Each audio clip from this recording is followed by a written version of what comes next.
Hey, all you beautiful people out there. Welcome to People Pursuing Greatness podcast, episode number 53. This is a special New Mexican Burqueño edition of the podcast. Today, I am joined by the hipster himself, Jordan Miles. This man is the epitome of a New Mexican, and at that, a New Mexican musician. A dyed-in-the-wool rapper, which I personally have seen this man on stage spitting that bar goodness, that ooey-gooey goodness. I've seen this dude at parties, battle rapping with dudes, tearing them down, and he was not in the most sober state of mind, and he just, this guy's brain works like a rapper, like an MC. He's recorded works which are lengthy, they're lyrically deep. Jordan raps from his heart. And from his passion about his life and his upbringing in Albuquerque, New Mexico. I met this guy selling cell phones up here in Los Lunas, which is basically a suburb of Albuquerque. I thought about that the other day. It's actually a suburb of Albuquerque, I think, is how you'd look at it. This dude, he showed me a lot of music when we first hung out. This is 10 plus years ago. And, years later, this guy is still just somebody that I love to just, I love to pick his brain about all things hip hop, all things music. And he's just a real one. We delve into all things music. We play the debut of his hipster banger, Red Zia Symbol. You're going to hear it. It's in the podcast. I haven't done that in a while. Mad shout out to Hipster for letting me snag that one. It's the debut. It does come out tomorrow. So this podcast is releasing the night of the 27th of May 2021. I want you guys to check out Red Zia Symbol, the double album. My man's got 30 plus songs on this album called Red Zia Symbol, coming out 5/28, which is Friday. I believe it's Memorial Day weekend, right? Yeah. So this is coming out on all major music platforms. My man did this legit. You're going to hear it in the podcast. This dude knows how to rap. He freestyles, he throws down some cypher that he just came up with. This guy, he's a real one. And I want you guys to, stream his stuff, share his stuff, and hopefully you guys will share the podcast too while you're at it. But no, we talk about all kinds of stuff, not just rap. We talk about metal. We talk about country. We talk about imposter syndrome on the microphone, being on stage and failing, and coming from that failure and like the return. And my man's got a beautiful mustache. You can catch him as Versace Mustache on Instagram. That's his handle. And then, of course, you guys are going to find him as Hipsta. That's HIP $TA on Spotify, Apple Music, Google Music, probably Pandora, Amazon Music. This guy's going to be everywhere. Probably catch him on the radio one day. So, without further ado, and I never thought I'd hear myself say that, this is absolutely a show. And I love putting out podcasts like this because it's so cool to put out, works with somebody that's passionate about what they're doing. And he recognizes, the fact that I am trying to highlight people like him in the world. And in my local orbit. So shout out to you, Hipster. You deserve it, brother. Oh, before I forget, there is actually some bonus content at the very end of the podcast. Never done that before. So hope you guys enjoy it. It's just like, you'll see. All right, guys. Cheers.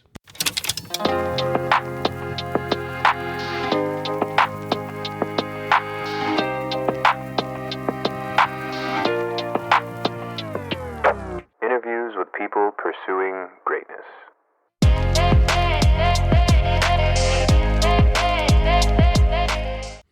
Hey, welcome to People Pursuing Greatness podcast. I am joined by the hipster, New Mexico's own hipster, Mr. Jordan. How you doing today, brother? I'm doing really well. Yeah, I am doing breathing.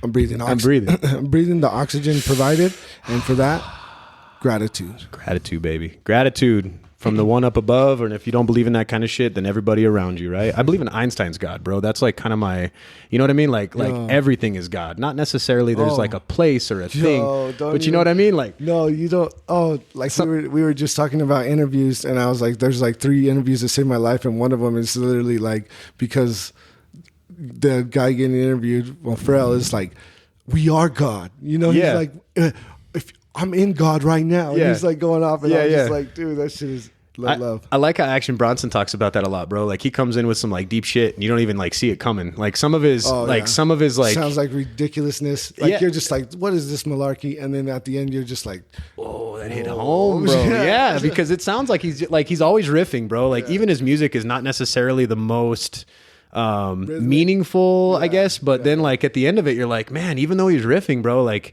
something deep just came out of that. Because like you listen to like Drake, and maybe I'm comparing the wrong fucking genres here, but like you listen to like Drake and it's almost like dude went into the fucking like Drake Bible and was like, this line and this line is serious shit, and lighthearted, I got money, and then serious shit, you know. But then you hear like Action Bronson and it's like, damn, bro, like did you mean all of that? And when they flip back over, it's like, man, he did it with so much grace that's why that man is the young AB. He's the man that he is. But have you seen him working out lately on his Instagram? Yes, I have. Fucking and he monster, dude. He looks like kind of like Mick Foley. No, like remember WWE days, but no, he's.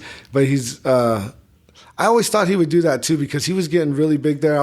Because I watch all those. Can we cuss? I just fucking cussed. Okay. What you mean? But Can we like cuss? Fucking delicious, like that show, Fucking Delicious. No, I got you one better. Hang on, watch this. No one's. But yeah, Fucking Delicious was like the shit because. Oh, and he brought out the cookbook. This fucking. Oh That's Delicious cookbook. That's Watch, the show truth, bro. show the camera, bro. Show the camera. You gotta. Yo. AB, you see that? Yo. Representing, buddy. We just repping for the fucking the Bam Bam Baklava today. No, I fucked with him since that song that he had. What was it? Something in My Jeep or whatever. It was like one of his first slappers. And then Riff Raff was in the video.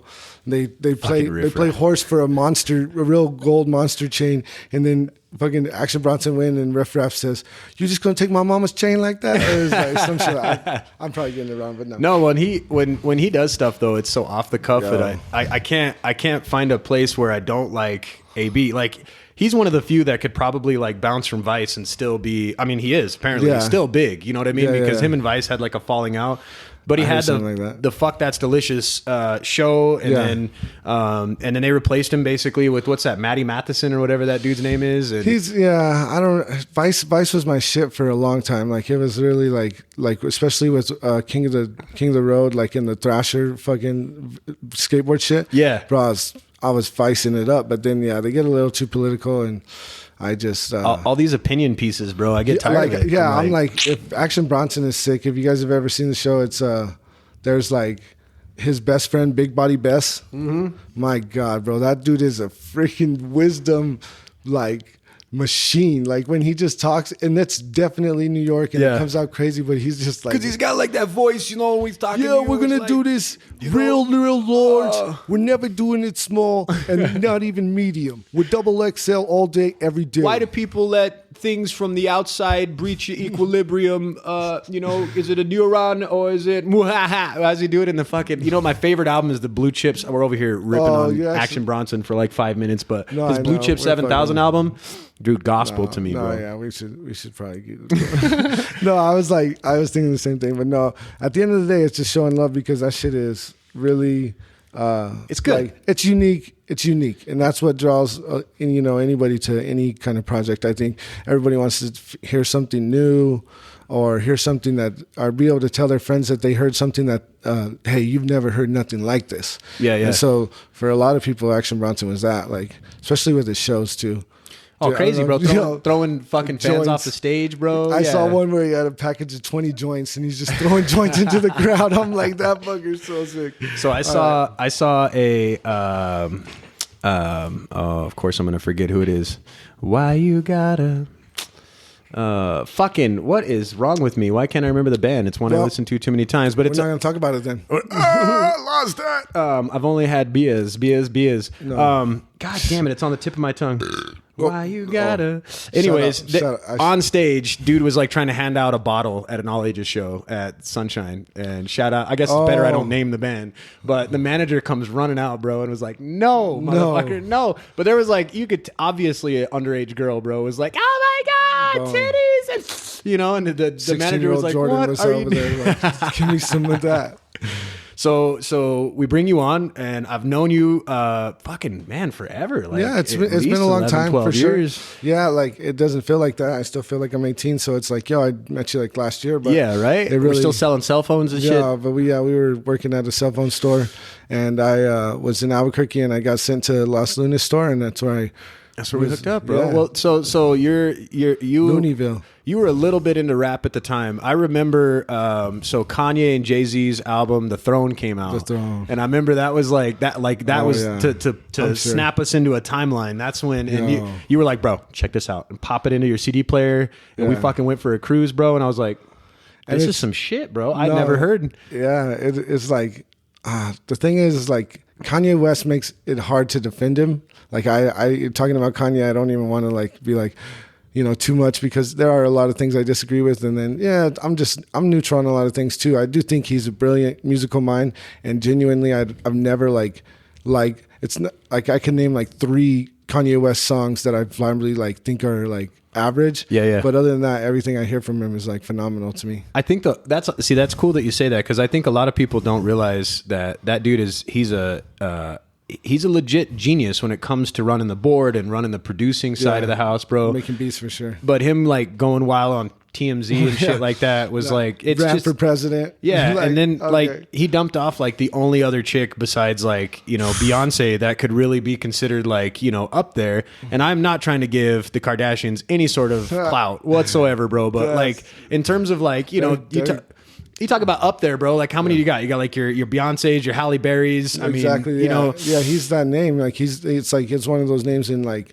Norway or like who knows where, like the middle of way north. I don't know what I'm saying, but like a really even more secluded spot, and it's like Michael Jordan. Michael Jackson, Brad Pitt, and it's like these people that like people know who he is. Like all 7 billion people. He could like in the show world. up to the Iran International Airport and they'd be like, "Damn, no, exactly. that's Kanye." I don't even want you to see. I didn't try to do an accent. You see that? I kept it inclusive. Actually, Kanye. Yeah, no, I fuck with him, and he has a song that was literally like, and to this day, I think if you ask me my favorite hip hop song, it's a Kanye West song, and it's the very first song on College Dropout, which is Just to Get By, and it just has this chorus where like these kids are singing, and it is it very much captured where I was when I was 25. Got you. So it says drug dealing just to get by, stacking money till we get sky high. Yeah. We wasn't supposed to make it past 25. Jokes on you, we still alive. And so like that's just like a chorus with like a bunch of kids singing it. And I remember it being like, wow, so I must have been like 14 or 15. I forget how old, but I put that in, and I remember just being like, 25's the goal, bro. Like we're gonna get to 25, right? Like, or what? We're gonna sing this song, and it's gonna actually mean some shit. But what's the one that kills everybody? It's 27, right? That's like 27. When, that's supposed to be the year. Unfortunately, yeah. Like I'm aware of that because it's just like Mac Miller, Mac R.I.P. Miller. Yeah, that's what brought it to light, is because that dude was like such a big influence of mine.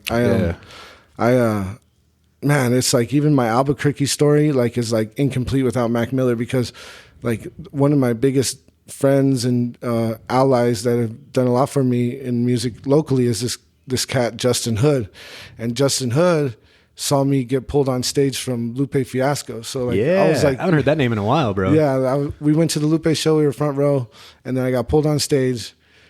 He's like, who knows the words to this song, The Cool? And I was obsessed with Lupe at the time, so I knew every word. And like, we showed up at like 1 p.m.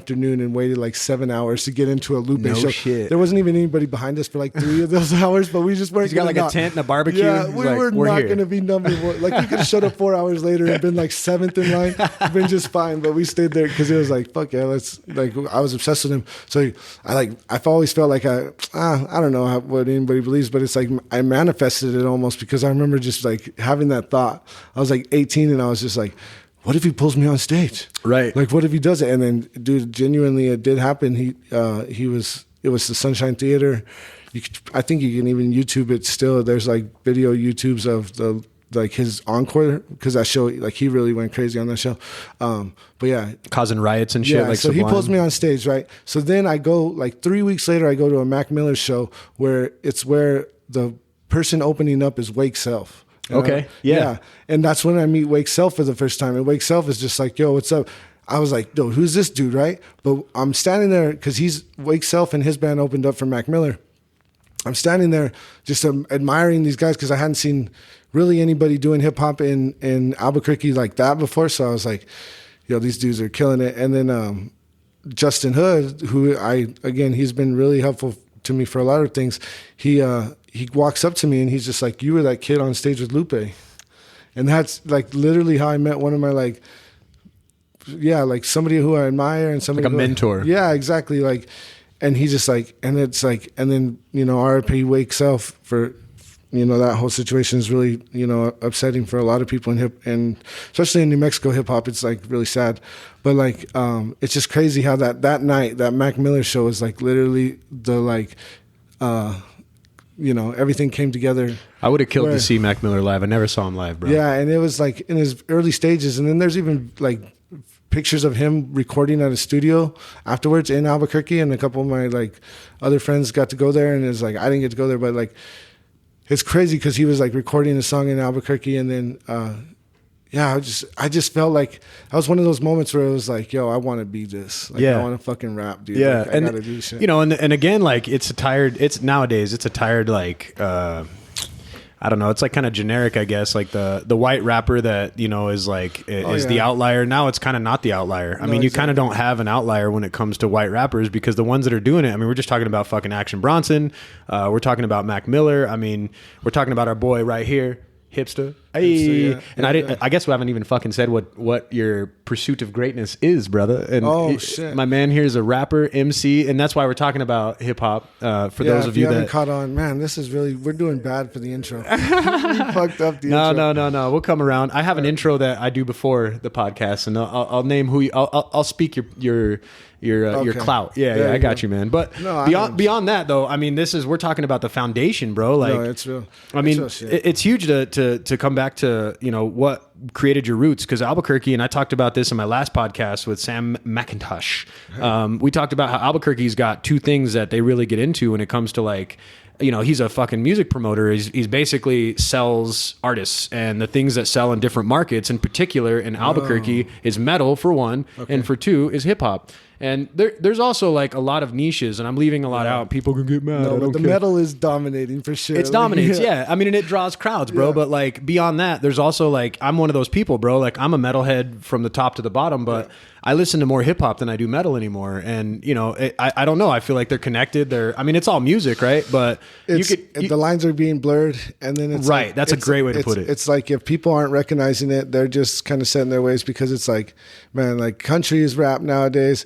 Like, right. Or pop. I think it's pop. Everything. Man, I saw Merle Haggard and Willie Nelson on a YouTube video in the studio recording new stuff, and they're kind of just like speaking fast because they're not like ballading no songs anymore, but it's like, and Merle Haggard turns his hat backwards and he just raps, and he's like, oh, I'll rap that one right there. And you're just like, yo, rap is just getting it's worldwide now. But it's not a niche anymore. No, I mean, it's not a niche. It's dominant, bro. And you can't really be like, oh, I do it because like it's this rebellious counterculture that's really just getting off the ground, and I'm like, yo, we're gonna. No, it's like the thing. So it's like it dictates. It's the most, like I've seen the numbers are the stories and about it quite a bit, but it's the number one most downloaded genre on Apple Music and Spotify. That makes sense. So, but then again, like you said, it blurs the lines. I mean, how are you going to call? All right. I mean, so much shit can be considered rap. Metal drummers is what blurs the line, because like these drummers are like, hey, shout out to metal drummers, because like, yo, like double foot pedals and 17 cymbals and shit, and they're just still crushing that.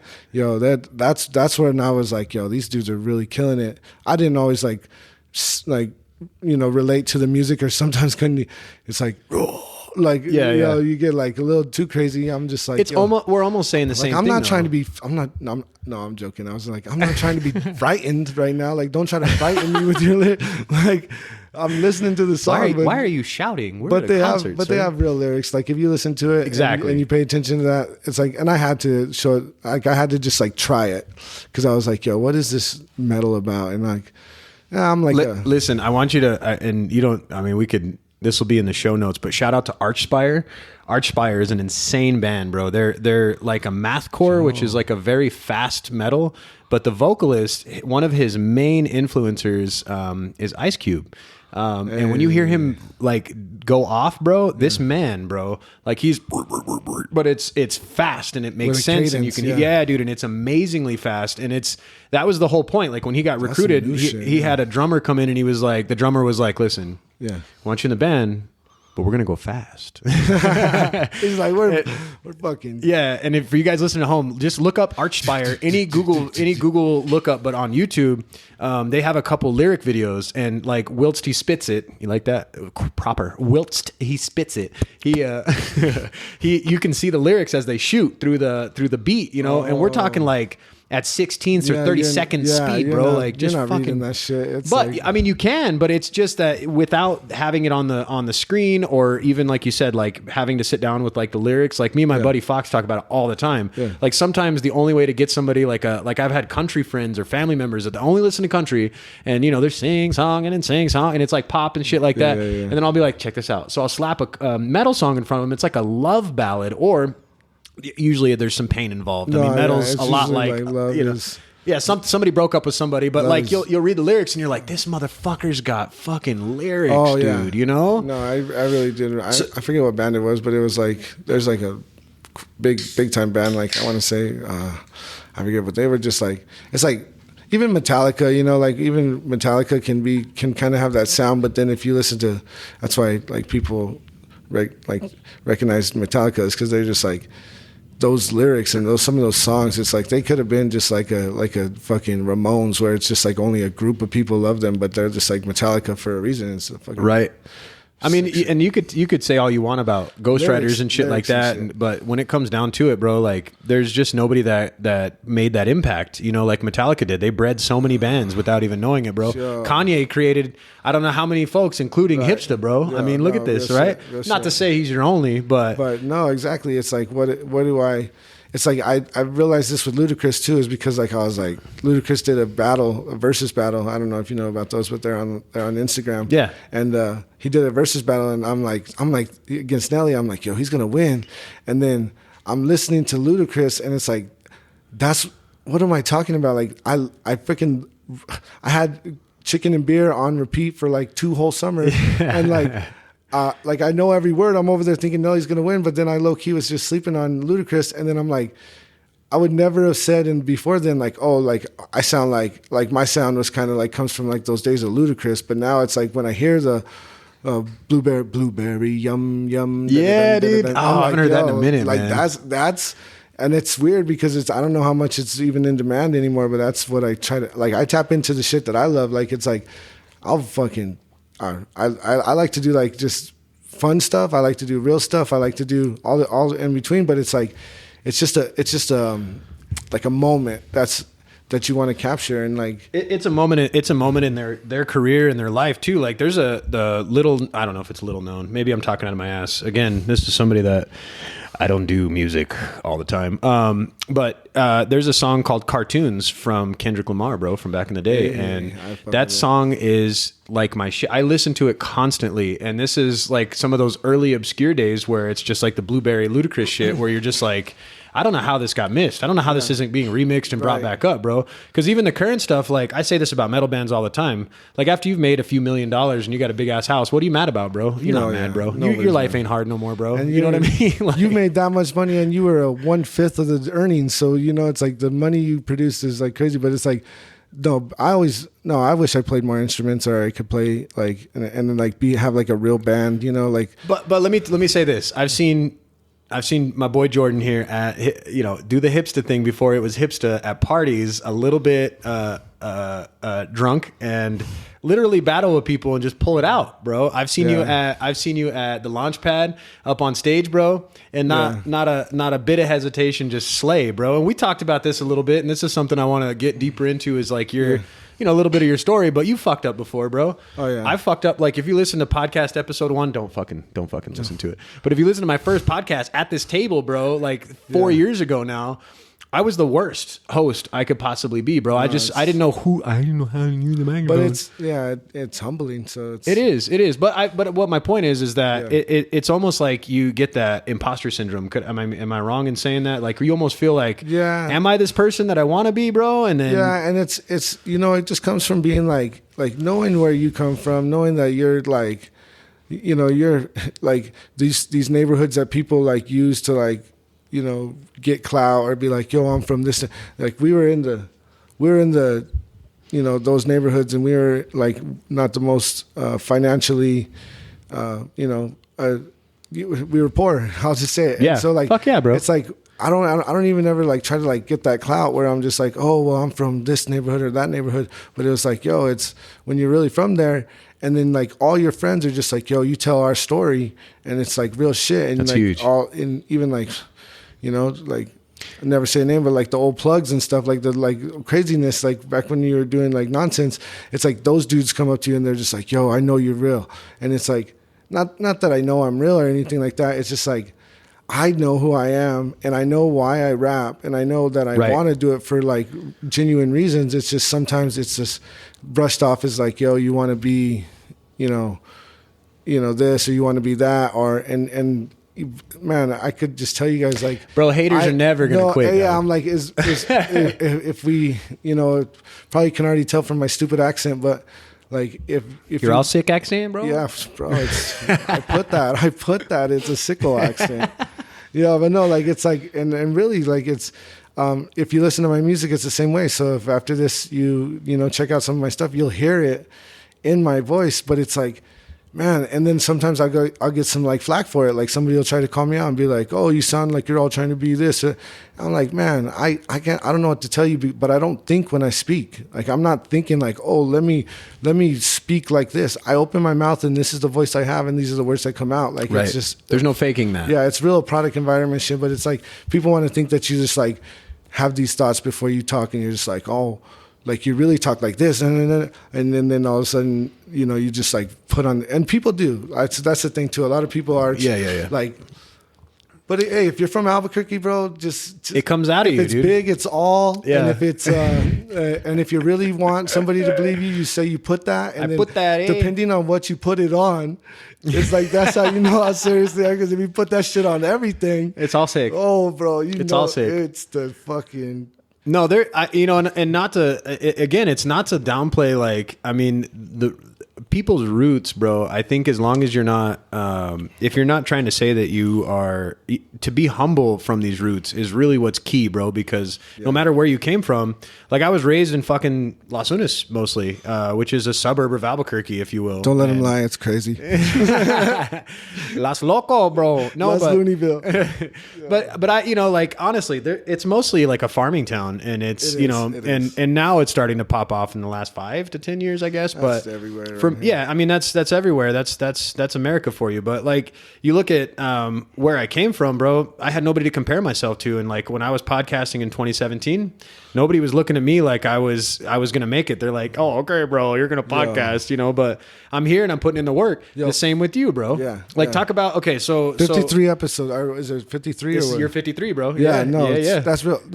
I didn't know that was real because I'll be watching Joe Budden and they do like 3 a week for like 2 years, and I'm like, that's a lot of work. Episode 491. Ooh, no, yeah. and you realize why they get what they get. They actually, it's very difficult. But then I'm just like 53, dude. Like shout out to fucking this guy because, like I said, I most of the podcasts I see from Albuquerque are like maxed out at episode 19. Yeah, or they quit, bro. Like we won't say anything, but some radio DJs that I had on the podcast said they would never do a podcast, and they ended up doing the podcast, but then it ended up kind of fizzling out. And I'll tell you why, because it wasn't from the heart. It was from a place of money. Yeah. And not a single time have you guys ever heard me put a sponsor on this show, because I am here to talk about the people that I have on. I want to hear Hipsta because Hipsta's about to put out a fat ass album. We haven't even gotten that far.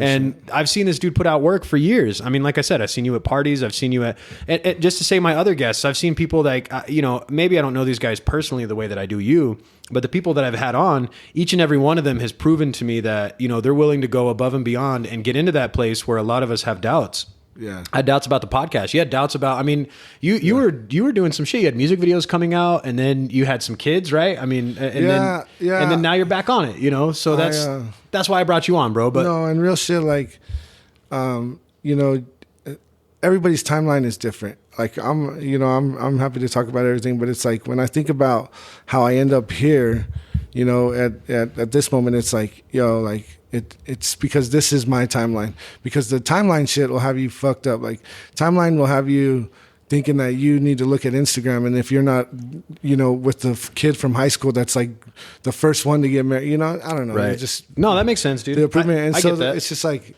I stay off that. No, I don't really stay off Instagram. I love Instagram, but but like it's like pretty pictures, bro. No, come on. I just disregard a lot of these like photographs and stuff, because like if you think everybody's life's better than yours, what do you think of your own life? But it's not, right. It's not real shit. But it's like, and then you know, having kids does impact making music. But I'm learning now, and I'm making different like arrangements as far as like. Just like time organization, really just making sure like, hey, I'm not like ignoring my kids and the cool part is I got the studio in the house now. So like there's even a song on the album. There's one song that's like, it's the one, it's for my kids specifically. It's called Get Back Home. And I just finished the video for that one, and it's about my babies, but they remind me real quick, what I was making a freaking point, but I can't. I'll remember it. Hold on. About your kids, bro. About my kids. Oh yeah. So now, they actually scream. So it's like I'm over there trying to record, and they can. It's like weird. They're young, but they actually kind of like sometimes they understand the quiet shh. Yeah. You just see my daughter walk in here. Yeah, my last like 3 podcasts, I've had to cut out so much because my 6-year-old kept popping in. He's at school, thank God, right now. But I feel you. Like you're trying to do this shit coming from behind after exactly. How old are you now? What, 30-something, right? I'm 32. 32, bro. Yeah, I'm going to turn 33 this year, bro. So, but you're coming from a place of experience, bro. And beyond that, you're not waking up with a hangover tomorrow after you partied all night, and you have like a fucking, tell the people what you got coming out, bro. Like you've been working your ass off, and this is at the point when Hipsta is a fucking dad times 3, brother. Yeah, times 3. I have twins, and I have he'll be 4 in July. Yeah, he's a boy, and the twins are a boy and a girl. And this all happened within like 3.5 years. And like, it seems like yesterday I was going to the Dirty Bourbon, like, you know, and now I'm just like, you know, like, but no, I take the father shit so serious. Like I was so blessed to have a really good father. And, well, he's an Albuquerque father, so he's got his craziness. He's got his craziness for sure, but then at the end of the day, it's like he just really wanted what was best for me for a long time, and or for even still now. And it's not like he stopped, but it's like for my whole life. You're on your own, motherfucker. Yo, and then like, unfortunately, again, being from certain neighborhoods or whatever, you look around and you're like I was even talking with my girlfriend about it, and it's like I found like out of maybe 20 of my friends, I could say like 2 of them had their like dad living there. Right. And so like for me, I was almost aware of that always, where I was just like, yo, I got this. And my dad was like the hood dad too. Like everybody was fucking like, yo, shout out to Bill, because like he would be like pay for people to like, or he'd like bring people in our house if they were like in a motel or like doing bad. And sometimes we had like, see that I've never, and I'll tell you right now, like I want to be a lot of things, bro, but I've never been that kind of person where I could bring somebody into my house. My mom's like that too. She's brought people in like on hard times. Yeah, you know, you all can judge me. I don't give a fuck, but I got 3 kids, bro. So, but for real, like that to me, I give mad props to people that can do that, because to be able to help people, especially like in the neighborhood. I think I went to your dad's house before. Yeah, but in that area, like I mean, I work in that area, bro, and like, there's just so much fuckery, bro. And then to like bring somebody in, especially in Albuquerque, bro, like we had TV shows made about the fuck ups, bro, like Breaking Bad, bro. Like, all right, now that we all know that it's not like, that's not really, it's crazy. It's a bit of Albuquerque, but it's not all of Albuquerque. That's the unfortunate part. It's like, you want to tell people from, you know what, that's just an exaggeration. But then you're just like, not really. I mean, it kind of is. It's not. It wasn't that high quality blue shit. Can I just say that? It was like, I'm like, you're just like, there's not really blue meth. You know, that's the only thing. Right? There's just meth. All the other meth. stuff, that's you know, all the other Albuquerque experiences are. But your dad was this guy that showed you to be a man, and to be a man in a place where, and that's where it comes from. Like, yo, it's like dad first. It's dad first, priority dad, and then do what you love. And when I think about that, and that's a lot of what the last like year in quarantine has shown me is like, like, where's your scale? Are you the guy who hates his life and you go to a day job but you make good money, and so like the sacrifice of like happiness just comes at a cost? And there's those people, and then there's the guy who has a tent, and he's like low-key not even looking for nowhere to live, but like could, and maybe not even asking for, and they're just content, and like they have this like real peace. And like you see it sometimes where like some of these like homeless people are just like okay, yeah, and then excuse me, and like it's like, where's your scale? I feel like those are the two extremes. And I feel like gosh man, like some time ago I was like over here in the doing what I had to do to get a paycheck and had caught up in all that, and that was me. But in the last like fucking gosh, just since COVID hit, dude, since like April of 2020, it's like my whole thing just shifted. Like I'm just like, your baseline changed. I'm back bro. here with the guy in the tent, and I'm just like, like, how about I just stop wanting? So for you guys listening, like my boy here, like, I mean, I used to work at the cell phone store selling cell phones and slinging iPhones. Yes, yeah, for real. And for a minute, we didn't even get iPhones, bro. Verizon took a minute. Fucking Verizon, bro.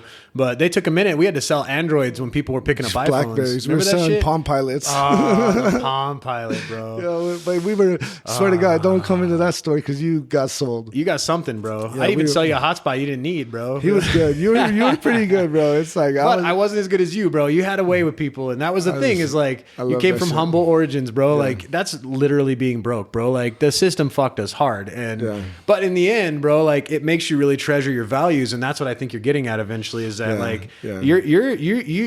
you've gone so far, and I'm just gonna say it, but like your album that's coming out, when is it to be released? Yeah, it's gonna be released on the 28th, and the number of songs is undecided, and that's only because like people's attention spans, and I'm trying to figure out how not to give you guys too much, but like at the end of the day, I made like a ton of songs in like the last 8 months, so it's like. But you don't have a job. Like your job is being a dad. True. Number one. Number two, being a boyfriend, husband, right? And three, rapper. And he's a good husband, by the way. That's why he says it like that. It's like, I would have fucked up. You hear that, wife? You hear that shit? Yeah. Like, my girl's gonna be like, why didn't you say a I'm like, damn, my bad. But but like you put in the work, bro, and that. No, and that's the thing is like.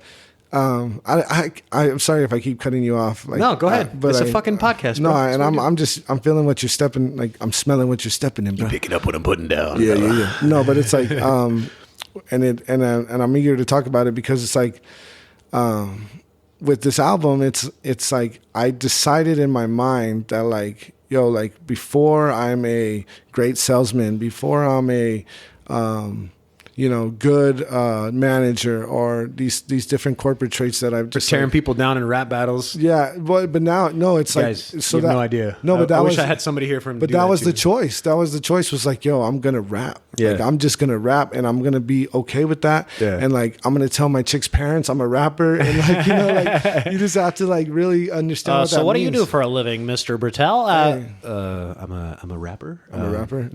I rhyme words over in poetry style over hip hop beats. Rhyme sayer is what I go by. So if you look up the definition, by definition, I'm a rapper, and I don't play too many instruments. So it's like there was a time in my life where I was like, I'm a musician. Yeah, I'm an artist. Yeah. Fuck no, bro. I'm a damn rapper. I'm a fucking rapper who just raps. I was in a metal band for a long time, and I played shows, and I rented a studio and shit like that. And people were like, "Oh, what kind of a musician? What kind of instruments you play?" I'm like, I work a microphone. I can't play instruments either, bro. Hey, you know what? Treble and bass levels, I got down. Feedback. I'm a feedback champion, and tambourine on the side. Yeah. But I've seen you do collaborations too, and I want you guys to look. Just to make sure that people are seeing all your shit. Is all your shit now under Hipsta? Or it's all in the Hipster. My name is Jordan. I'll just say my government name. My name is Jordan Miles, and his social last is name Bertel. I'm just kidding. It's like no, but it's like that's my real name because like when I came up with my first, it wasn't even like coming up with a rapper name. It was like me wanting to rap and promoters being like, "Who are you?" and me just like not even saying my last name. So I was like Jordan Miles, and then that just kind of like was what I went by for a long time. But like it just felt like with what happened and like how well, I'll talk about it more in a second, but it's like I ended up taking 4 years away from music, and so you take 4 years away from music, and you don't feel like the guy that used to the name that used to be Imposter yeah. syndrome. It's like you don't feel like the name that was on the flyers before, and so it's like for me, I was just like, I'm not one to be like, I don't know, I have a cool mustache for sure, but like I don't have like this hipster like attitude so much. You don't like, dress like a hipster. No, yeah, either. and I'm just still rocking the Albuquerque fucking Anchor Blues for.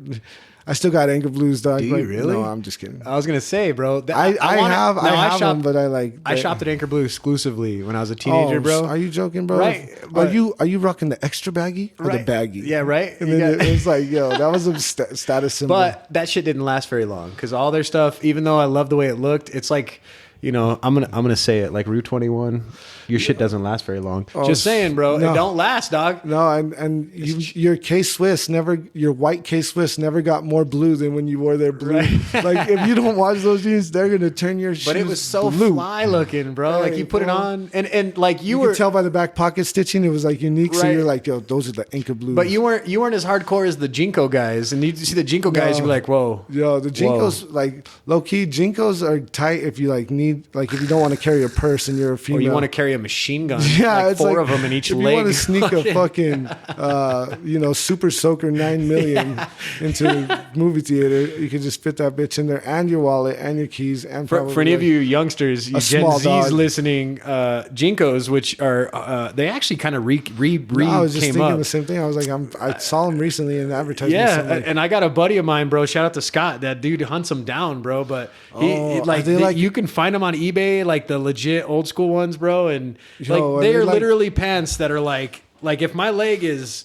yay. Oh, yeah, I know. Them Jinkos are like yay. Yeah, like 3 inches bigger than your shoe size. Definitely. Who knows what shoes you were wearing that day, but you were wearing Jinkos. Like skirts on each leg, bro. No, yeah, and there used to be like levels to it too. Like back when chicks were rocking bell bottoms in Albuquerque. That's kind of what they were. They were like bell bottoms from the fucking hip, is what they were. You could say that. Yeah. Shout out to the flea market. Yeah. No, but at the end of the day, it's just it's. That was what we did, bro. I mean, it's that's just where you came from, bro. Yeah, it's just where I came. It's so stupid. I think about so many things I did like that. Like just like I used to have a Pauly D haircut, and I think even maybe you knew me D. I was like probably right before Jersey Shore and shit. But it wasn't. No, okay. So Jersey Shore hadn't even been on TV yet. But I remember being like kind of like thinking I was going to go a different route in life at first for a little while there. And I remember paying attention to stupid things like, like the Gotti brothers reality show. And like they were the first ones. It was like the Gotti. I remember going to the barber and being like, I want the Gotti fro.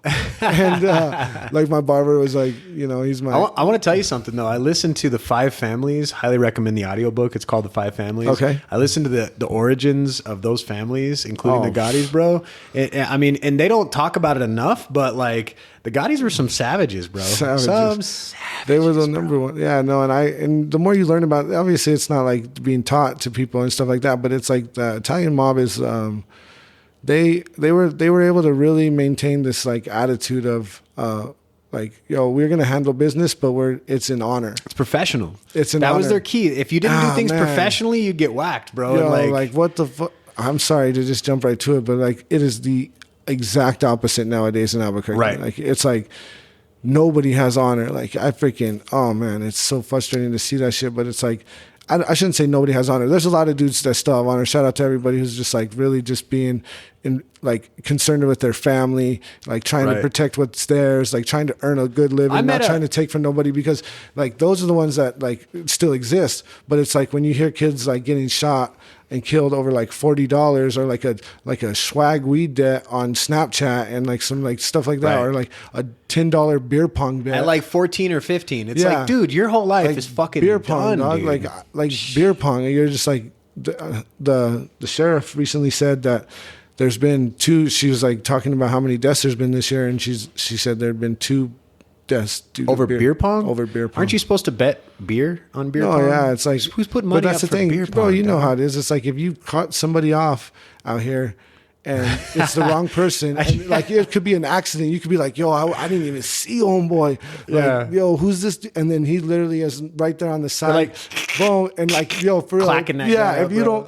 don't, if you just stay looking straight forward. But if you're from Albuquerque, it's really hard to do that too, because like anybody pulls up Right. next to you, you're like, who's this? I don't even fucker? got. Hold on, I got glasses right here. Hold on, this is how it goes, bro. You do this. You do this number.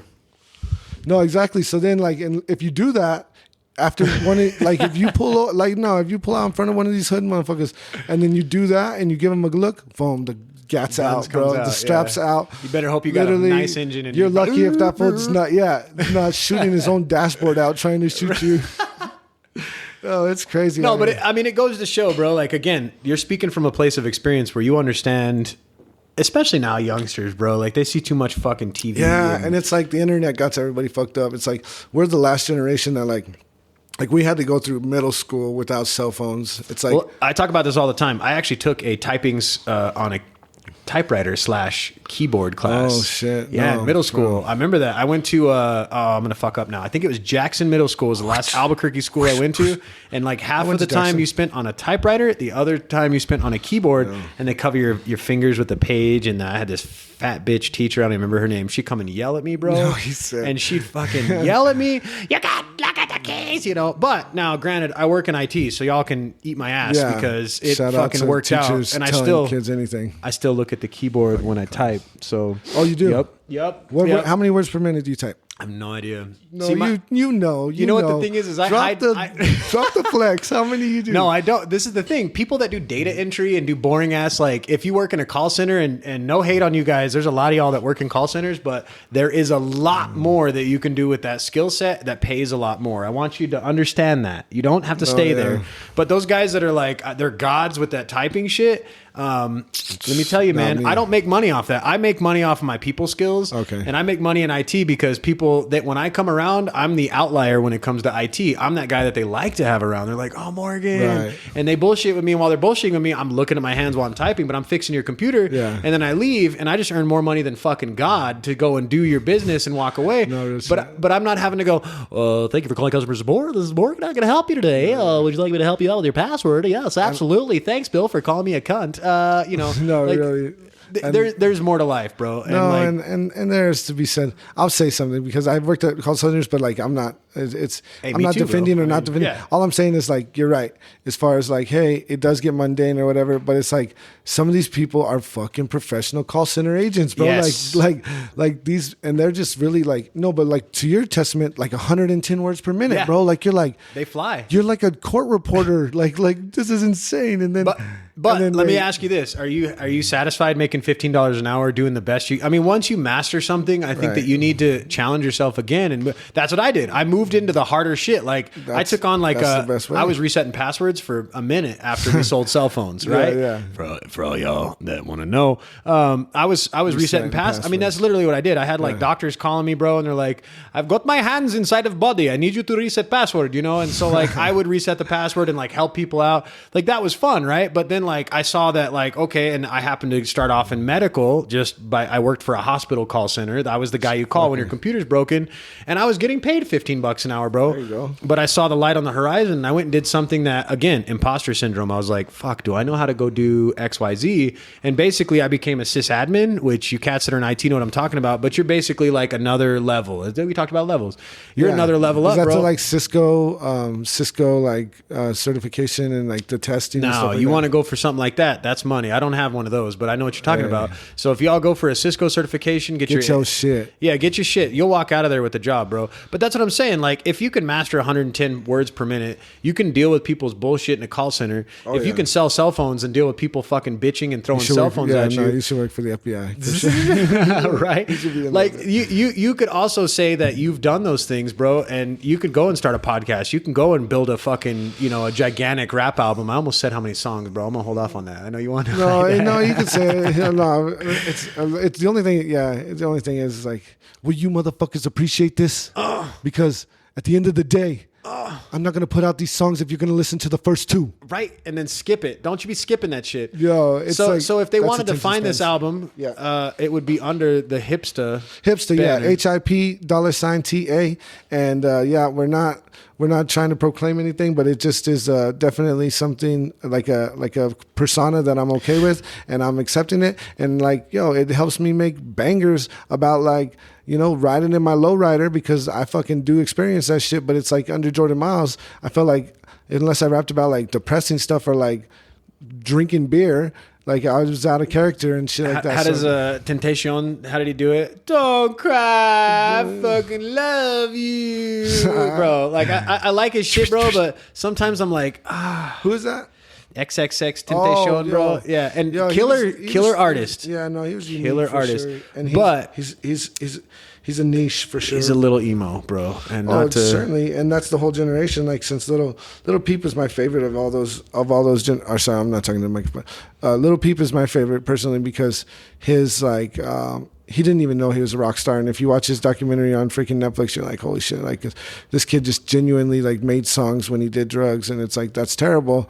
But the pain that came, because it is. Like I'm not trying to promote that shit at all. It's like, but the pain that comes out of these people, and then if they're able to manifest it on some of these records, like man, Little People have me on my feels, but.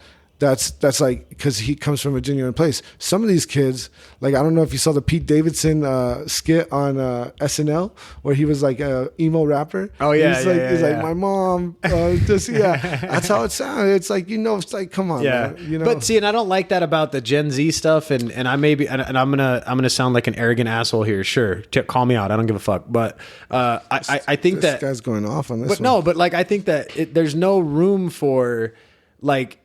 The emotions is cool. The woke culture is cool. The Me Too movement is cool. Yeah, and I think keep going. But at one point, like you got to put in the work, and you can't just like a lot of people just want to like sue somebody and get a settlement, and then like do the Instagram thing. Like you got to stop doing that. Sometimes you got to work in a call center. You got to fucking rise to the occasion, and you got to start fucking putting out work. If you want to do something, you got to do it. Like it takes hard work to move the needle in your life, bro. Whether you could be a construction worker, bro, and if you want to be the fucking if you're trying to be the foreman, bro, you ain't. You got to put in the work, bro. And I can't stand it when people want to complain about it and say that, oh, boo, boo, boo, boo, boo, boo. Unless you have some sort of like, if you're like, what do they call it? Where you have money your parents gave you. It's in a inheritance. Something like that. Unless you have that and it's ridiculous. And I say ridiculous, like we're talking like millions of dollars, then I don't want to hear your mouth because you know what? That lifestyle is not for you unless you earned it, bro. Like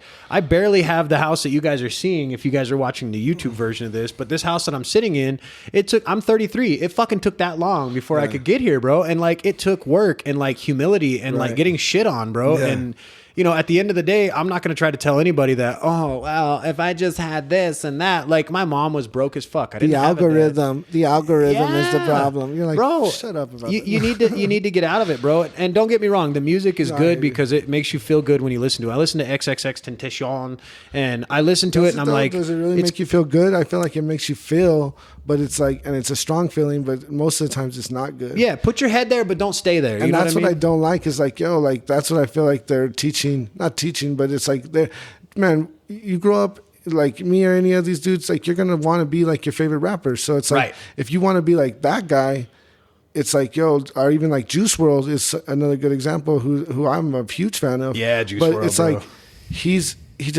not saying nothing too excitingly happy. And even like this biggest song, it was like the biggest song in the world for a little while there, the Lucid Dreams.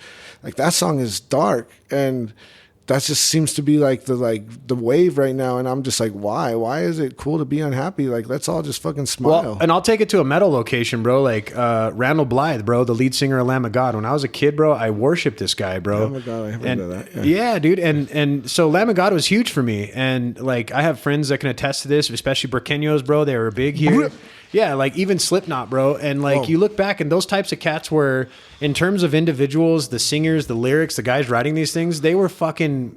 they were fucked up, and a lot of them have come through a lot of like, they've grown up, they've gotten sober, bro. Like Randy's sober, I think. Last I knew, Corey Taylor, lead singer of Slipknot, sober now, bro. Used to drink a fifth of Jack Daniels a day, bro. Oh yeah. Like burn through marriages, burn through kids. How much time did you fuck off, bro? And it's like, these are the people I idolize, bro. And I'm like, even like, let's go back to Kanye, bro, and like even Jay-Z with his 444 album and cheating on the fucking hottest bitch in the whole planet, bro. Excuse me, she's not a bitch. I misspoke.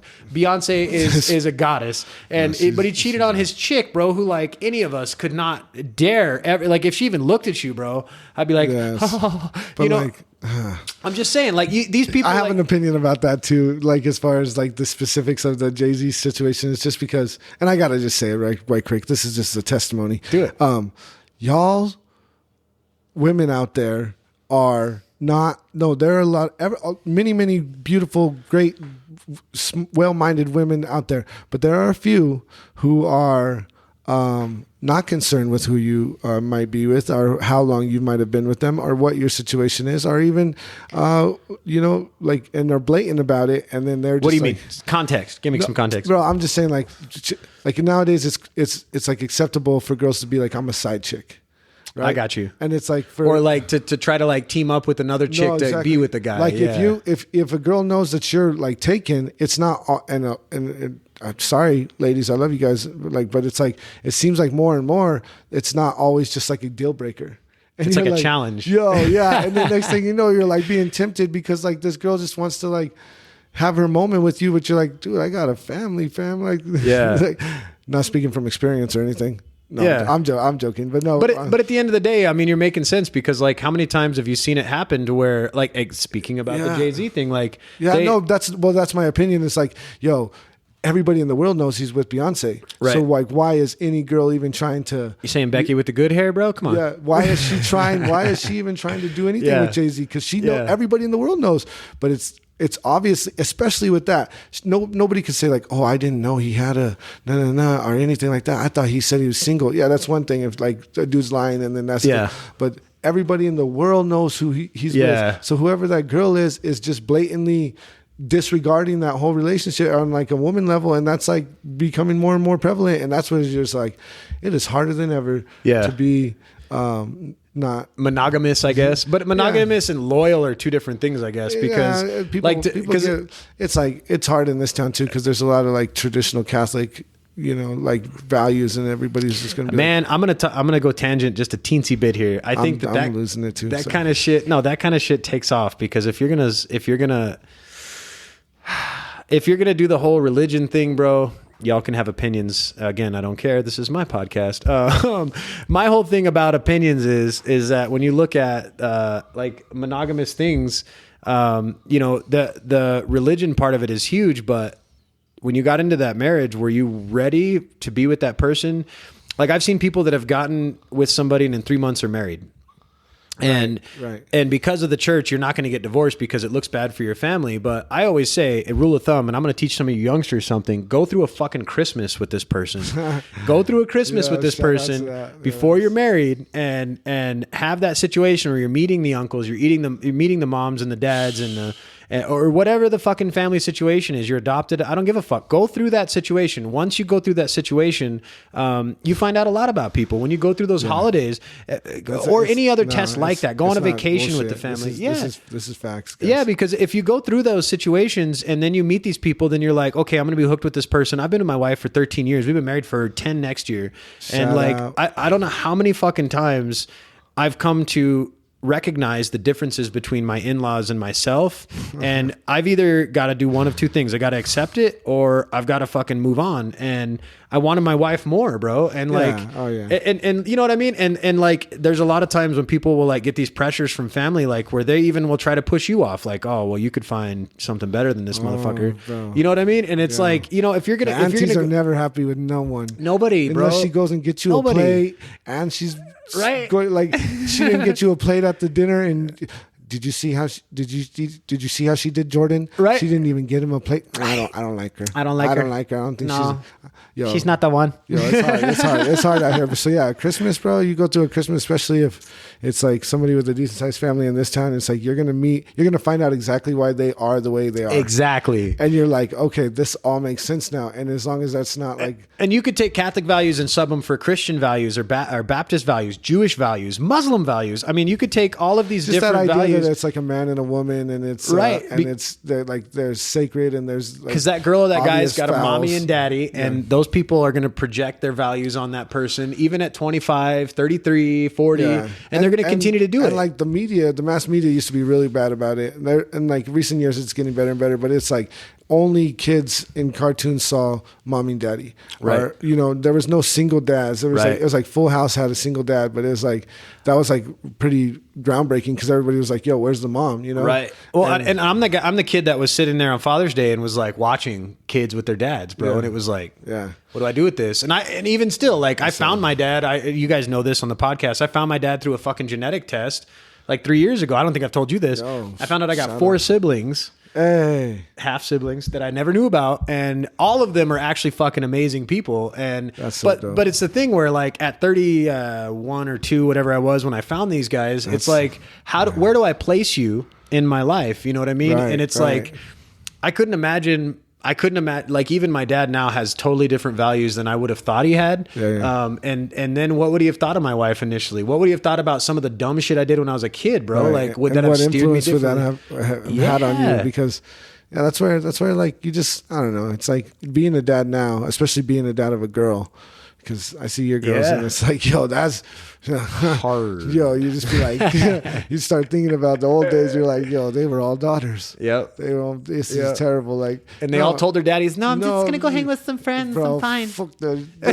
You come trying to sneak in my house one day with my little girl. I'm like, barbed wire and alarms everywhere. So all this stuff said.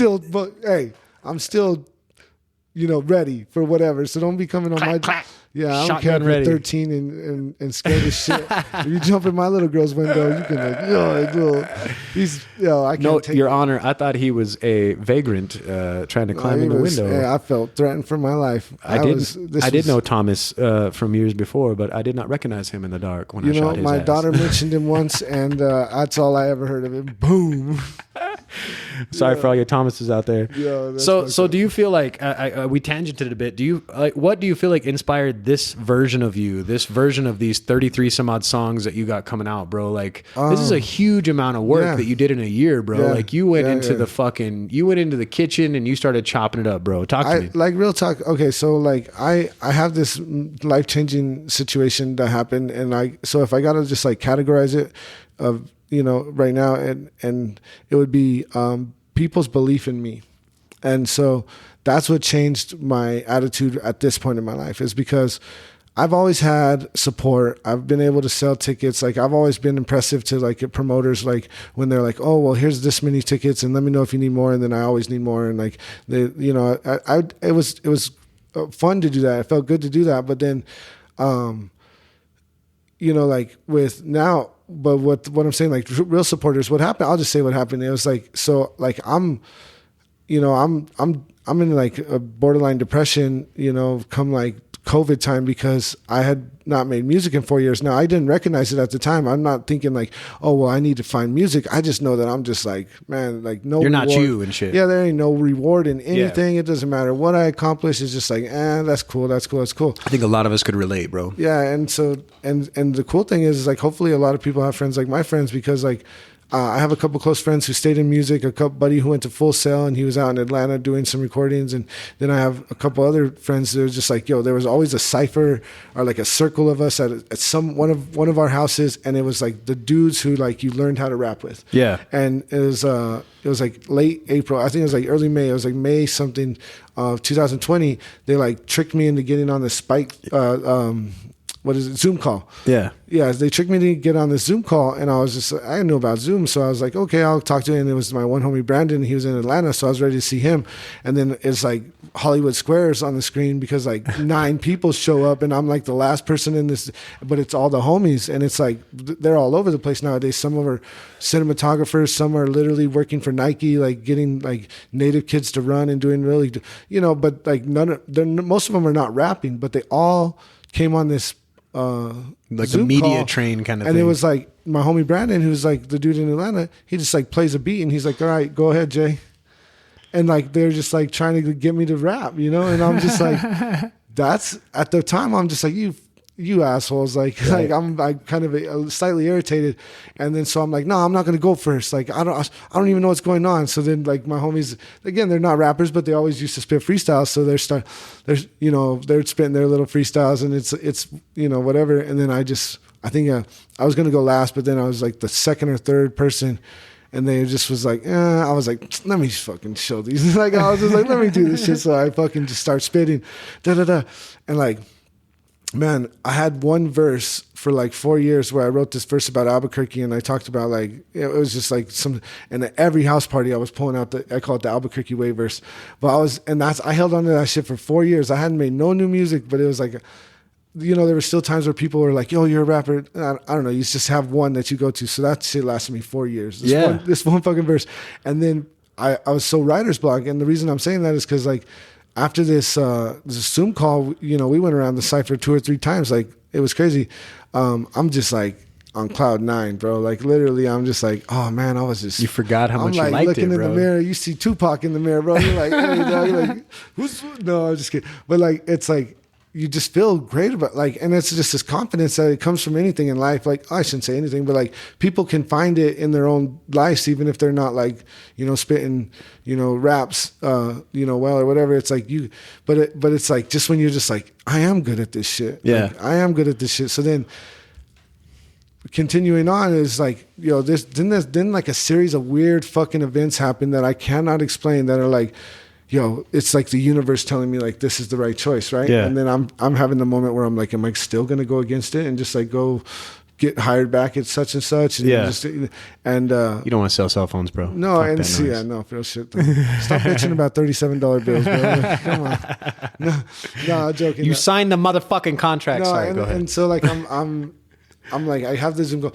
Then I go to my dad's because he wants me to go pick up like this bag of clothes that he found somewhere. And I was actually like pretty excited because it was like, I lived at my dad's when I was like, going to middle school. So I'm like, a bag of clothes. So I go and it's like old Rockaware track jackets and shit. Anchor Blue. Yeah, Ooh. no, I was like, but there was like a dope fucking cowboy starter jacket that I was like, yo, I'm wearing. I kept that fucking. And then there was this fucking stack of CDs. Like for some reason, like those old burnt CD, like, cases that are like you could buy them and they came in the little sleeve, lime green and orange and shit like that. And so it's just like this thing that holds blank CDs and it's got like 7 CDs on it, and I'm just like, what the?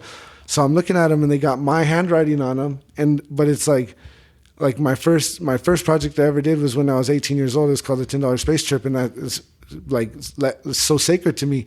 And like I see $10 space trip. Yeah, we can move on. But no, and I see it, and like it's my handwriting and it says $10 Space Trip Beats. So it's the beats before I recorded to him that my buddy Phil, who was on that call, had like made me 12 years ago. That's fucking awesome, dude. And I'm just like, these are the fucking beats. And there's songs that I didn't even put on the album that I like still like in my mind great beats, but it's like, I don't know. We were doing this like hip hop EDM thing, but like way before it was. Yeah, but like if you take I Got 5 on it and try to release it now, it may not work, bro. Exactly. Like I want it to work, but you don't know. So it was a moment in time. Yeah, bro. it was a moment in time, and we loved it. I have a song called Mind Eraser. It's on all major platforms. Like if you go listen to that, it's like if Skrillex and Ludacris are making songs back in 2008. Okay. And it's like we really did like dubstep and fucking EDM. So anyway, wop wop wop wop. Yeah, exactly. It goes Mind Eraser, wow wow wow wow, like just, and that was the thing. You just fucking hit the fucking oscillator, and then you just it's like robots fucking, bro. Yo, my homie used to study this dude Rusko, and he's my best friend, and my beat maker Phil. He's like, I've been with him making music my whole life. But he like studied this dude Rusko, and it was just like the early stages of dubstep wasn't just like all these noises. It was just one fucking bass that you loved, like one solid bass tone, and then you got that fucking pitch blend, and you said, yeah, and like you'd be like, oh damn, he's killing it, and homie would be like, wow. So it's like, we love that shit, and I'm glad I'm bringing that up because that's still a part of my music. Like if you guys fuck with this new project coming out, it's actually called Red Zia Symbol. I don't think we had said that yet, but I'm really kind of excited about that name because that's like my put that Shout out to Santa Fe Brew, bro. If I didn't have to be New Mexican, or if it's like, even if I wanted to be, I'm a fucking Albuquerque fucking Burqueño, bro. Yeah, it is a Burqueño, but it's like really, it's just like. But what you're saying is that you got inspiration from picking up these albums and listening to some beats and then that fucking. So let me get back to the story. So then that is what happened. So then I find this one particular one, which was from my friend Brandon, who at the time is, recording like Lil Durk and these like huge rappers in Atlanta because he went to Full Sail and he just chasing the dream. Like we're all dreamers. Shout out to Full Sail, Spider, Marcos, my boy. Oh yeah, it's like you're chasing the dream. Like that's the way to make a living in music. So it's like good for him. And then, he made me a beat like when I was 18 years old, and it was a very symphonic beat. It had all these violins and keyboards. Not one sound was not acoustic. There was no synthesizer, nothing. And he did it on piano, and I remember it was kind of like a flex for him to be like, he's like, yo, and he didn't know what to call it, and I just heard it, and I was like, yo, that's the lyrical symphony. It's yet to be determined if it is. It's right now it's the sonic symphony, but it's like, so then that song always meant a lot to me, but I never like felt like I did it justice. I would write shit to it and I'd be like, no, it's not good enough. And then it just fell by the wayside, but I find it on a beat, and it just like, when it starts playing, it just like feels like I'm 16 again. So when I play that fucking song, now you're saying, yeah, now, okay, exactly, yeah. And I hear that beat come on, zoom, zoom, zoom, zoom, zoom, and it's like this violin. I was just like, no way. So I right away email it to my homie Brandon. He's like, dude, I lost that beat. I haven't had it in like 5 years. Yeah. He's like, I'm so happy you sent this to me. Crazy story is like the next day I get an email from him that says surprise, right? And so he was so excited with my enthusiasm that he got the beat, chopped it up, remade it into a better beat and a more current beat with like fucking 808s and shit. Damn. And then it was like surprise. And that was the first song I wrote to in 4 years. Damn. So which gave birth basically to this double album that's about to come. like, What's it called? What's the album called? It's called Red Zia Symbol. The whole album is called Red Zia Symbol. The whole album. I was gonna do this like family tradition thing because a lot of you'll hear a lot in the music. I'm just talking about my experiences with my family, but it's like, at the end of the day, Red Zia Symbol just has like shown itself to be like the right choice because just like how the song came to, it was all by accident. Like all that song and everything is just like, well, I kind of fucked up like cutting up this one sample I wanted to actually take, and I cut the totally wrong spot. But then when it played, it was like, it was like, yeah, it worked. Yeah, and I was like floored, but it wasn't anything I did on purpose. Yeah, at the end of the day, it's like that's the magic though. Like I saw Quincy Jones talking on his documentary, and he's like, yo, you got to leave 10% open, like 90% in on an idea, because that 10% is for whatever you believe in, like right. God. And he's like, because you don't know where it'll take you. You think you're going to write a song about this or that, and you'll just in it. And so I was kind of like trusting it. I was like having my Quincy Jones moment, and then the Red Zia Symbol. And so like it's who I am inside. It's who I want to be represented as. It's the town and the people who I love the most. It's just so appropriate to do it that because it just feels right, So this is the name of the album, but this is the name of the song. The song, yeah. That's in particular. It all came from the song. You want to throw that on? Because just to let you guys know, this is going to be is it the premiere? Yeah, this is the premiere, right? Absolutely. Shit. Yeah. Shout out to the fucking people pursuing greatness, because I really appreciate the opportunity to debut this song. It's a hip hop song. It's a rap song, and it is. Burqueño is fuck. Yeah, no, it's just something that like if you're from this town, like it might mean something to you. I hope it does, because like at the end of the day, this is the stuff that we all like, you know, are really proud of, that I can get behind. I can't get behind some of this like nonsense, but it's like, yo, a Red Zia symbol is something that I'm pretty sure we all like. We're unique as fuck with that, bro. Yeah, you either have it tattooed on your elbow or your kneecap. Well, I've had Jonathan Sims on. Shout out to you, Jonathan, bro. Tell me about the history of how the Zia symbol was actually taken from the Zia people. And I actually heard that recently too. Yeah, and it's heavy because as much as the way it was done was wrong, it does represent the state in a way that you know, you can't take it back. Like, how many people have it tattooed and on their vehicles, and white, black, Hispanic, I mean, Asian, it doesn't matter, bro. Like it represents this place, and we are unique as fuck, bro. I mean, it's like your Texas Star, if you will, bro. Yeah, exactly. I mean, it's exactly the same as the Texas Star, and it's like, it is easy to like, well, I'm sorry, I need to talk, but no, it's like easy to make it into, well, no, actually, I respect everything. I respect everything that was said by the Zia Pueblo and everything that they expressed, as far as like, you know, none of us really have permission to use that symbol, and it's like, it's sacred to their tribe, and absolutely that's 100% valid. You know, I will also say, like, but you can't change where the fuck you were raised. No, Neither exactly. can I, bro. Like, I mean, you know, and like the flag means so much to us. It's one of these things where they got to, not they don't have to. Don't let me speak on anybody else, but I would say it would be a good idea to understand that, like, yo, this shit means so much more than what you guys expected it to mean, and that's only a good thing. So, like, I guess what you're saying, bro, is that essentially this song, you know, it speaks to a lot of different themes that we've talked about in the last hour. Right. But if we were to put it on, what's the title of the song? So it's Red Zia Symbol, and I'm not being rude and telling you that we've said it twice now. No, I'm just kidding. Yeah. But I mean, like, that's the song specifically. Shout out, I'll say it 20,000 times. Red Zia Symbol, Red Zia Symbol. You're going to hear it 99 more times when the song plays, because it's fucking Red Zia Symbol till I die. And like, that's just life. But anyway, yeah, it's Red Zia Symbol, and it is, like we were talking about, the song's kind of accidental. It's something that just kind of came to that, and I trusted, and I genuinely love, I love a lot, like, I love a lot about it, but it's just ultimately a very Albuquerque song. Now, that being said, I'm like obsessed with that idea right now. Like, I just have to find every song that ever existed on earth that says the word Albuquerque or 505 or like I'm even listening to Weird Al, dude, and I'm just like, can I sample Weird Al? I forgot about that. Yeah, that's right. It kind of shits on us, but it's all right. Hey, Weird Al, it's okay, bro. We're still okay. Still love you, bro. Yeah, we still kind of like you. No, so yeah, the song Red Zia Symbol, I'm excited to play it for y'all. I can go ahead and get it started now. It's hit it, bro. Yeah, we'll just get it going here. Let's just fucking play it. Red Zia Symbol and the Red Zia Symbol and the Red Zia Symbol in the background yellow. I've been repping Albuquerque since my shell toes had Velcro. Red Zia Symbol, Red Zia Symbol, Red Zia Symbol, Red Zia Symbol, Red Zia Symbol, Red Zia Symbol, Red Zia Symbol, Red Zia Symbol, Red Zia Symbol, Red Zia Symbol, Red Zia Symbol.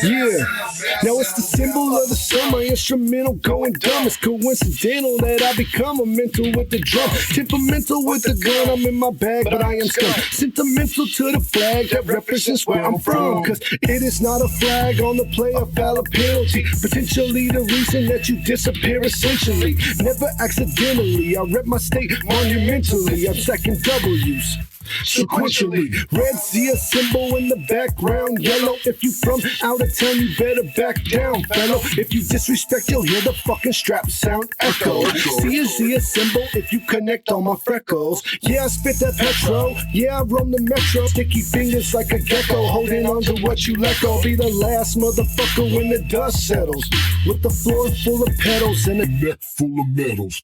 Red Zia Symbol, Red Zia Symbol.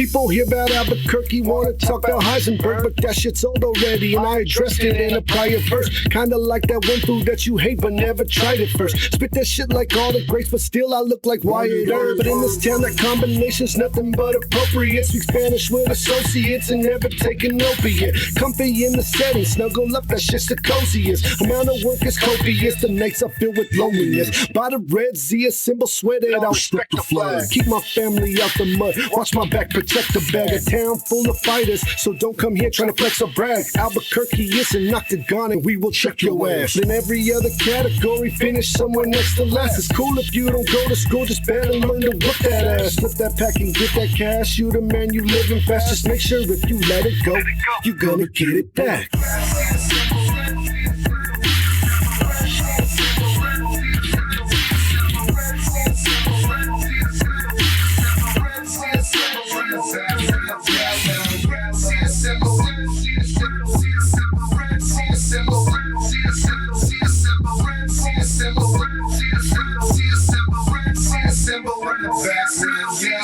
Red Zia Symbol in the Red Zia Symbol in the Red Zia Symbol in the background yellow, background yellow.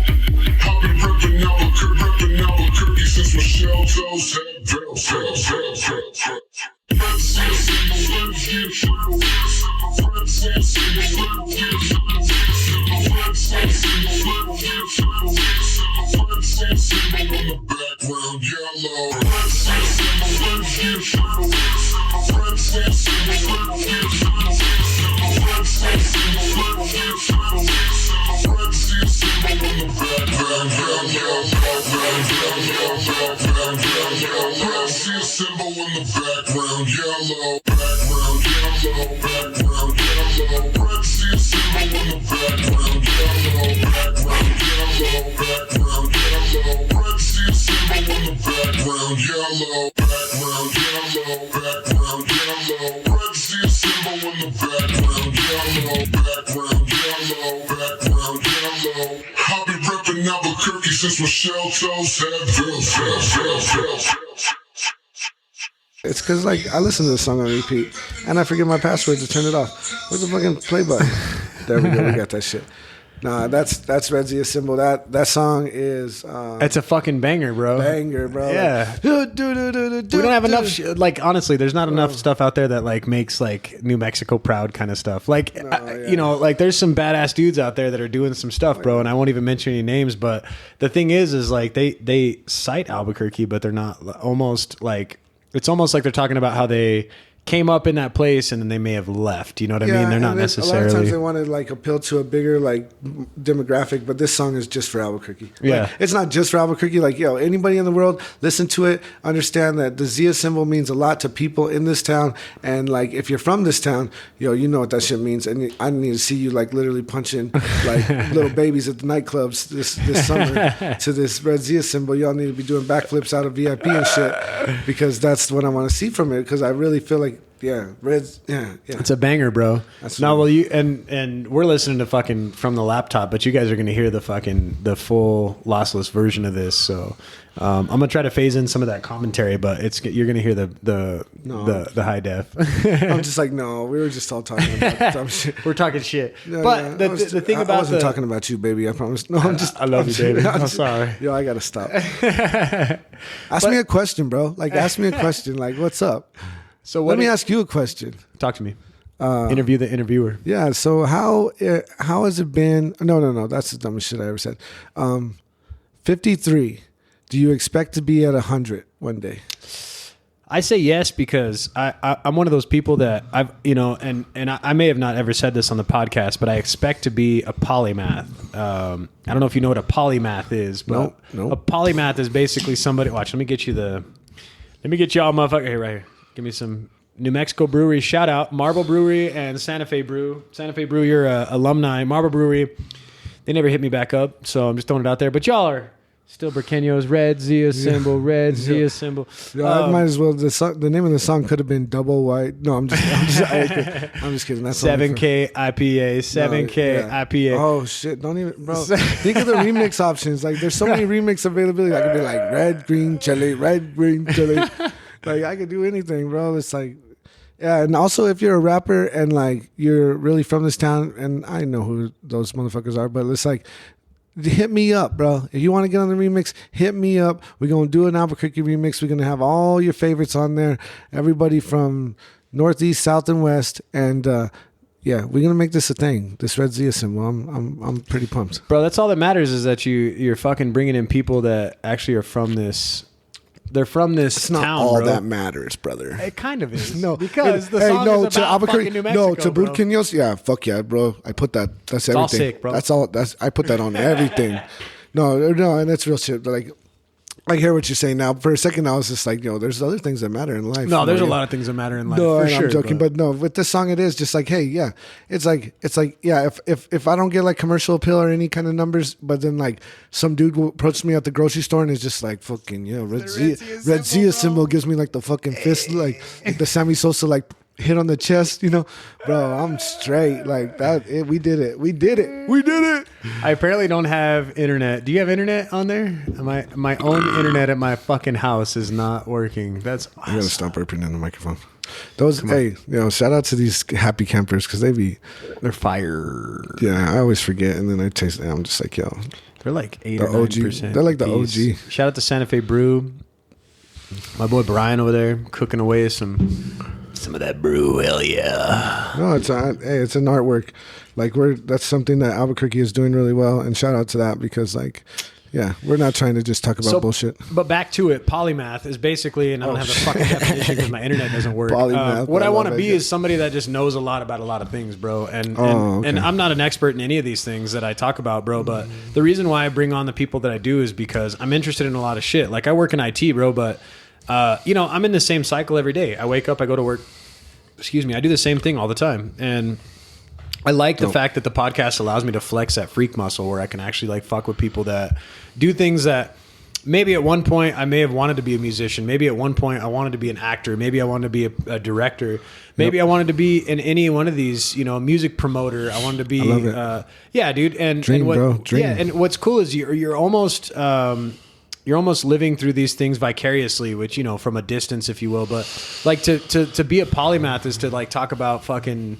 I would have knowledge on a lot of different subjects, and you always have that arrogant fuck that's always trying to say that he knows things, but well, yeah, it's not hard not to just be like, why do you want to be a know-it-all more? Yeah, bro, exactly. And it's like, but beyond that, like not to be like corny and generic, but like Joe Rogan's podcast, bro, he talks to a lot of different people, and I think that's hot because inspirational. What he does is he is touching on a lot of different bases that.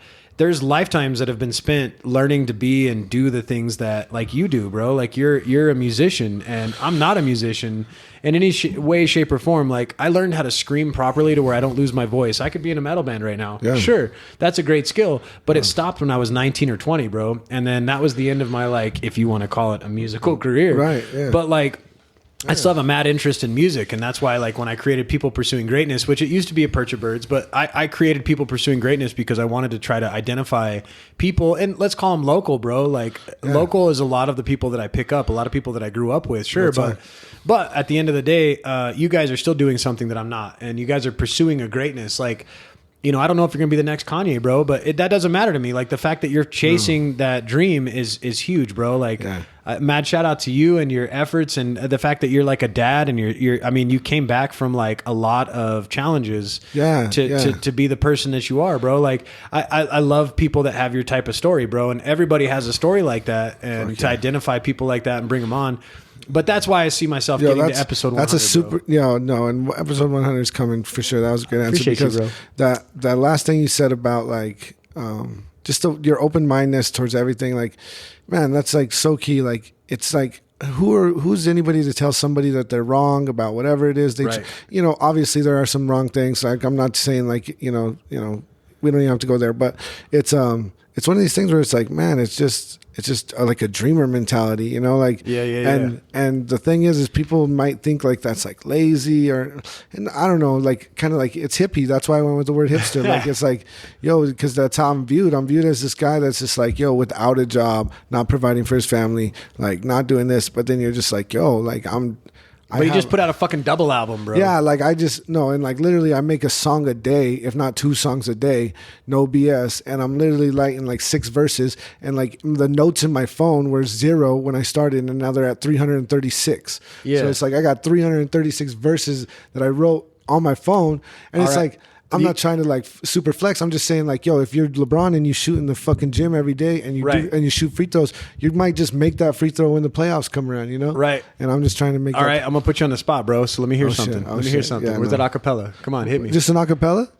Yeah. Hold on. Okay. Be like, oh no, you're not gonna beatbox on this shit. No. But it's like, every day is ordinary. Every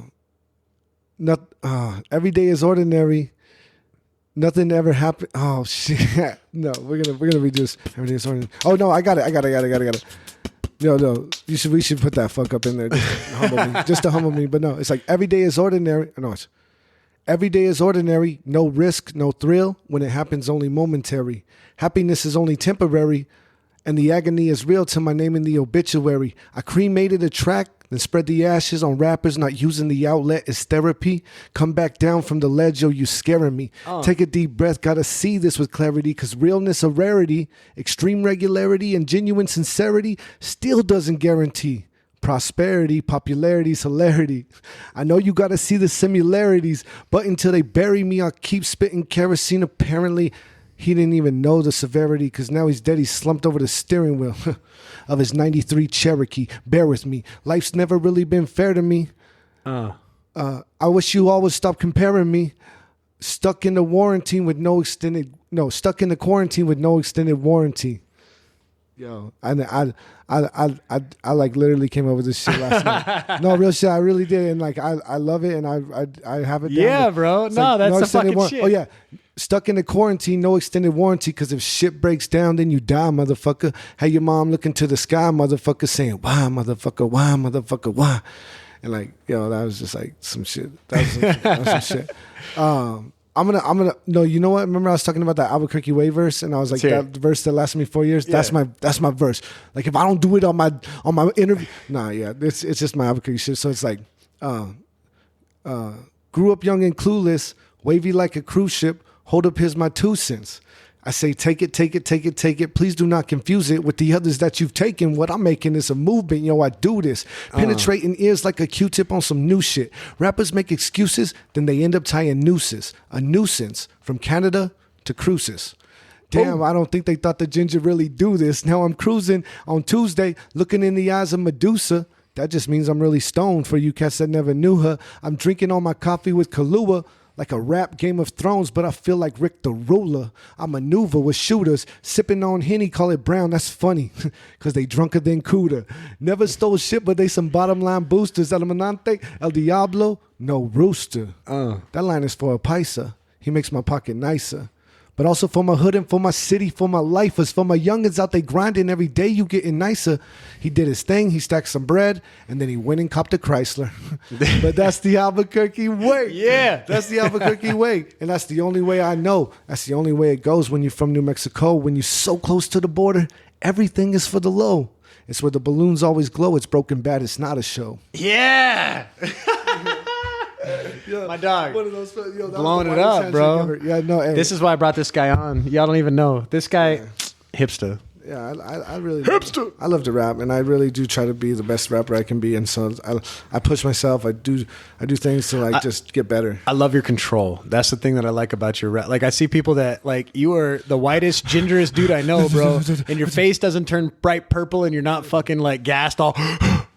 Like, you could tell when somebody can handle their business, bro. Like from the metal side of the house, bro, you see people that can do metal vocals and they just fucking explode, bro. And they're like sweating and dying, bro. And you can almost say the same thing.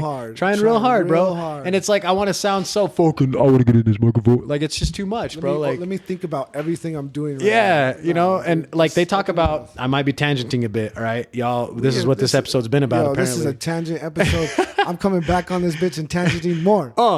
But the thing that they talk about with rapping and especially freestyling is that it's akin to when people are speaking tongues or they're praying, because you hit this spot that is in a positive place that they still don't have the science to understand to say whether or not what you're doing has any sort of like meaning or any definition. It really comes from the heart, and it's something that is undefinable, bro. And like when you hear somebody like do something like what the hipster Mr. JB Miles over here did, it's like, it's amazing, because I love to see shit like that. I've seen this guy tear people down in battles before, and if you just give him something to play, I wish I had some fucking beat in the background, but it's a skill, man. And it's like with me with interviewing, like you have to work on it, bro. There's no just easy way to like ease into something like that. But in the same breath, you asked me about that question of where do I see myself with the 100th episode? Where do you see yourself after this double album? And do we have more to come? What do you got on the horizon, bro? You know, it's a thing where like I'm getting older, and I love my family, and I don't want to.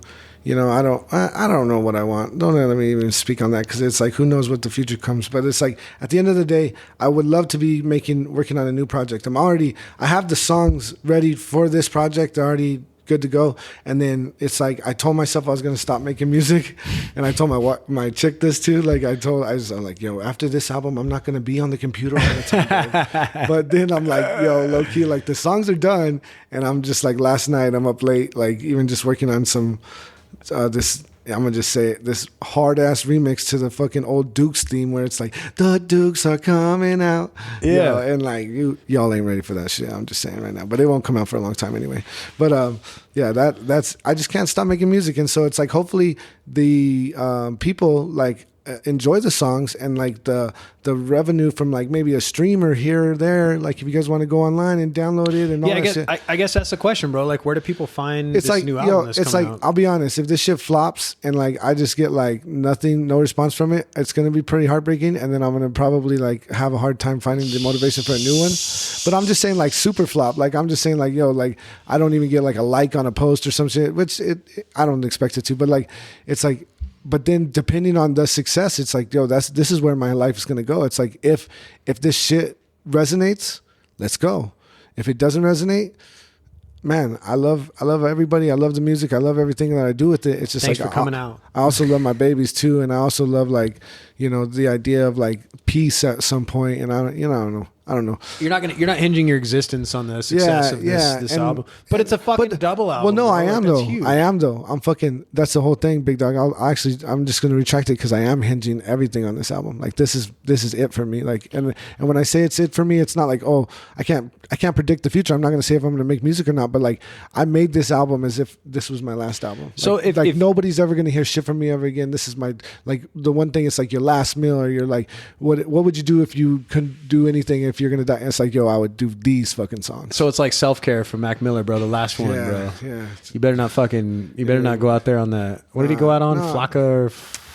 what did he go out on? He killed him. So how did he die on some shit? He died of a drug overdose. And I know, but that's not you, bro. And that's what I'm saying. It's not me. Hey, it's not that it's not me either, because I'm in it. Like, I'm just, you know, we're all human beings at the end of the day. But what it is like Mac Miller, it's like anybody who has those like insecurities, and like some people don't get it. Like some people just are like, yo, I'm the shit, and it never even phases them. But there's real shit where it's like, especially in the public eye, where like, and with Instagram and freaking Facebook and all this shit, where you're just like you find your self-worth out of likes. So it's like, if people say your shit is some way, or don't get in the comments, bro. Yeah, don't exactly. Get in the comments. Yeah, and that's real shit. And it's like, people joke about it, but it's like, at the end of the day, like, people really do like value how they're offering to the world. Like, he was really offering stuff to the world, and then it not being really received how he wanted to, and it put him in a place.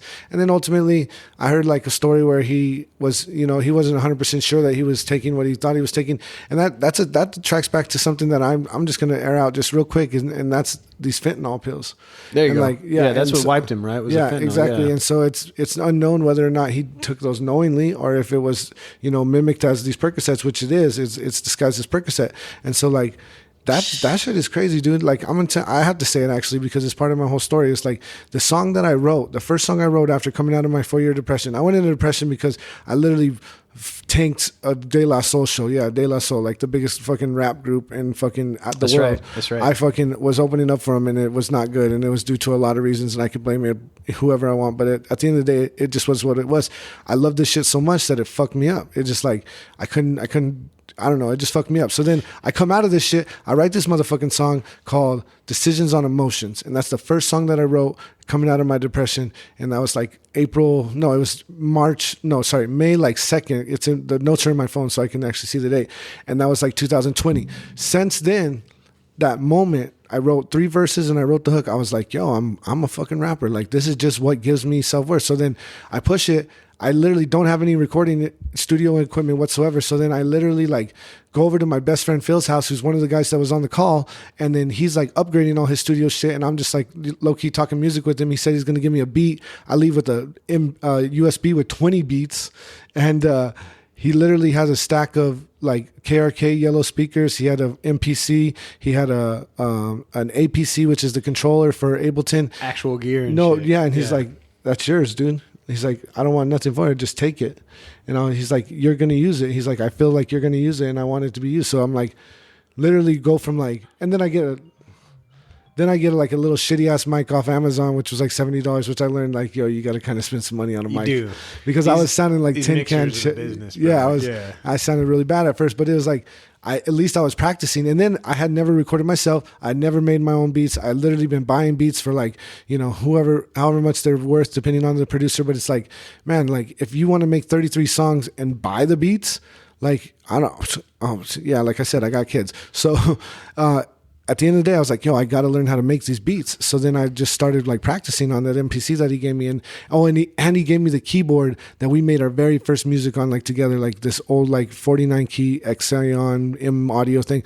Bro, it's still cherry. I wrote all the keys on the fucking keys in permanent marker. So I know which keys I'm hitting. Like, that's something I do, bro. If I try to it's fuck like, around. I'm not musical theory, but it's like, so then I'm just like, okay, well now I have this, I have no excuse.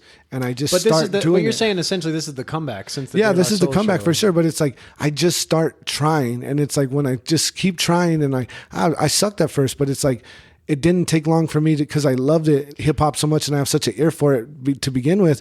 It didn't take long for me to make beats that I was like, yo, this is a banger. Like I made the Red Zia Symbol beat, and like I made about 80% of the beats on this project. The only ones I didn't were Phil, and that's just because I love Phil and I'll rap on his beats till I die. But like it's like, yo, that's what I had to do because I really decided, like literally that day, I said, I'm gonna fucking be a rapper, and it's hard. Like I dare any of you to go to your mother-in-law and say, hey, I'm a rapper, like it's, or even your own, especially in Albuquerque, bro, because it's a saturated market, bro. It is. Well, it's not even saturated. It's just saturated. It's like people aren't even actually making music. They're just talking about being a rapper. Right. So everybody's like, yo, I'm a rapper. And then you say that you're a rapper. And then literally they can't be like, oh, that's cool. They're like, oh, well, my uncle, my sister. Yeah, you were telling me that. That makes a lot of sense. And I swear it's just very, very often. And I've come to accept it from Albuquerque, but it's like, that's why I can't literally, and I don't go into situations and just start telling people I'm a rapper. Like I have to have this content, this music first. Like, let me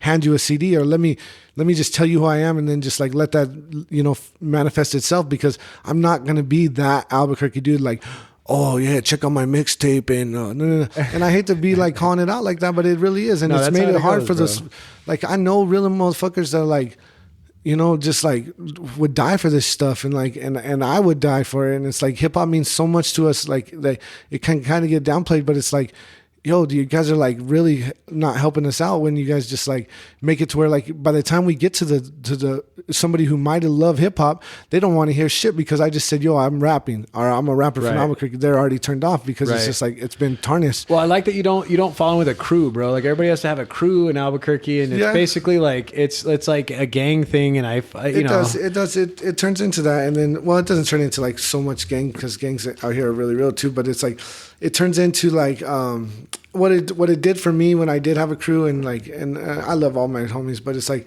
it just kept me in this like non-collaborative area where I was like competitive.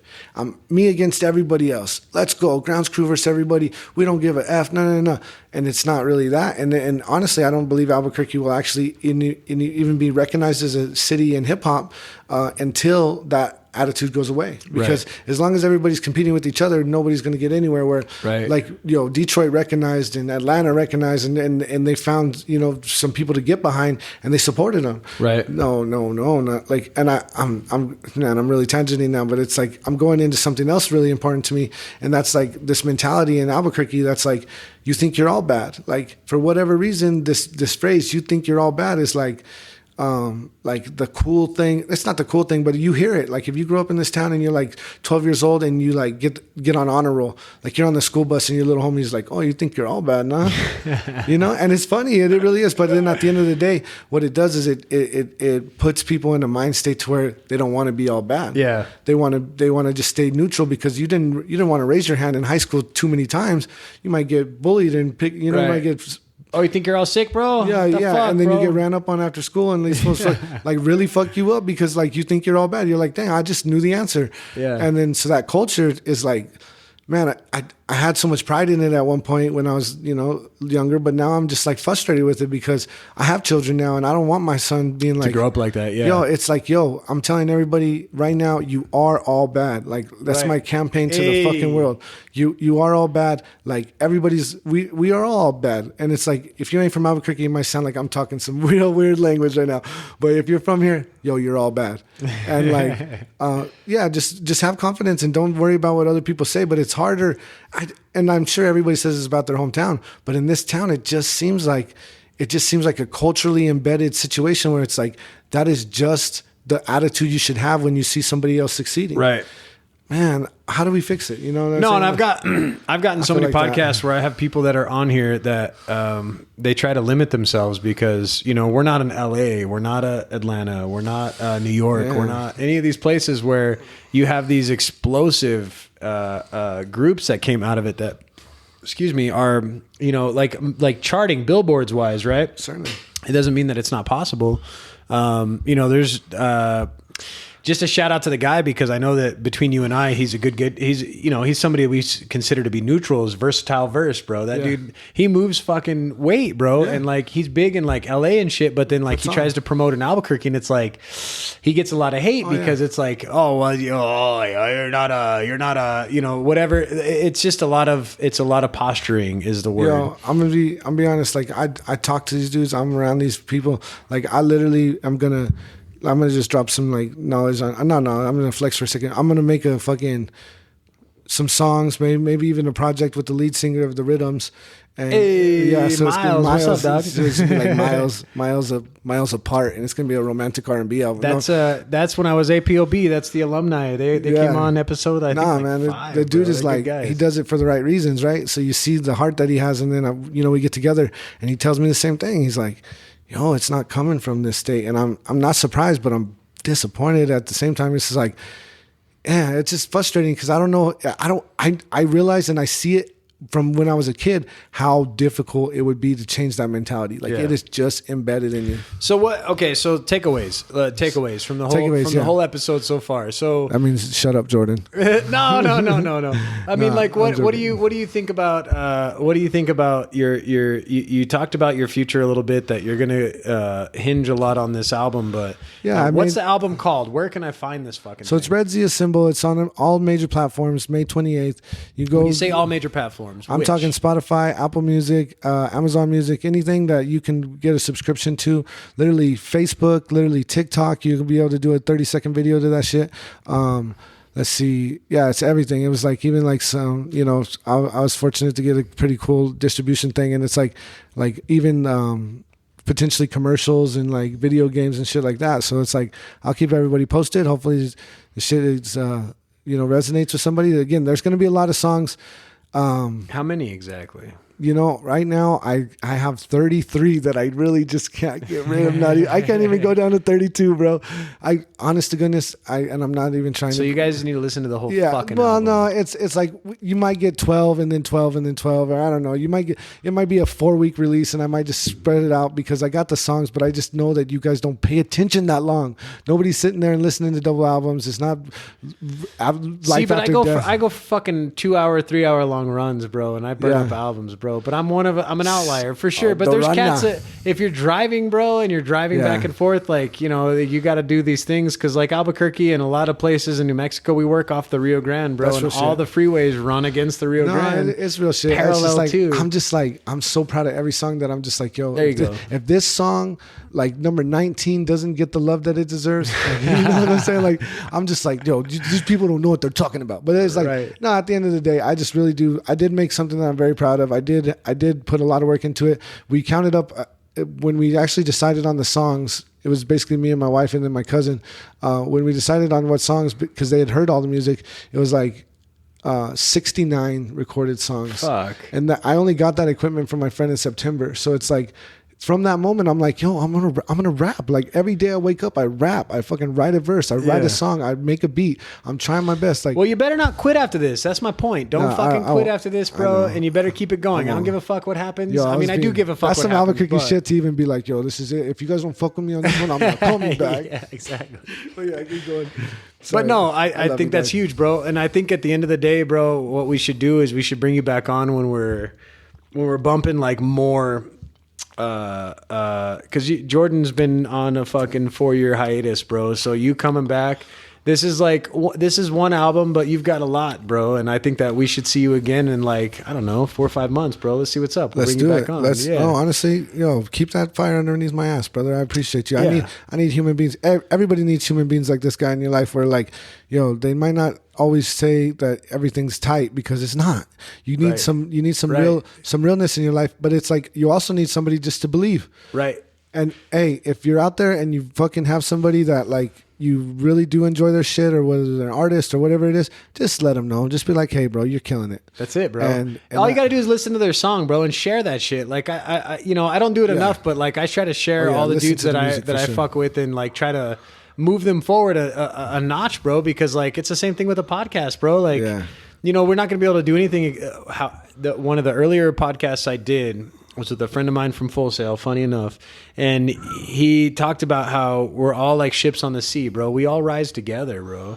Yeah. We all rise together, and there's no way to. I wonder if a professor at Full Sail told him that. I'm just kidding, keep going. But he's a solid cat, bro, and like, you know, like shout out to Albert, bro. But like it made the most sense I've ever heard when it comes to like the entertainment industry. Like it's a big thing, bro, to like look at everything, because as Burqueños, bro, like I was raised basically in Albuquerque, but the suburb of, if you will.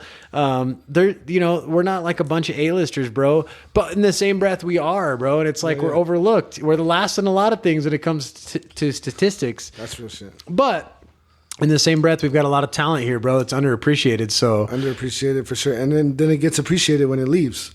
And so that's where like y'all need to just stop being haters. Don't let me say anybody's hater. Nobody's hater. But hey, we're all bad.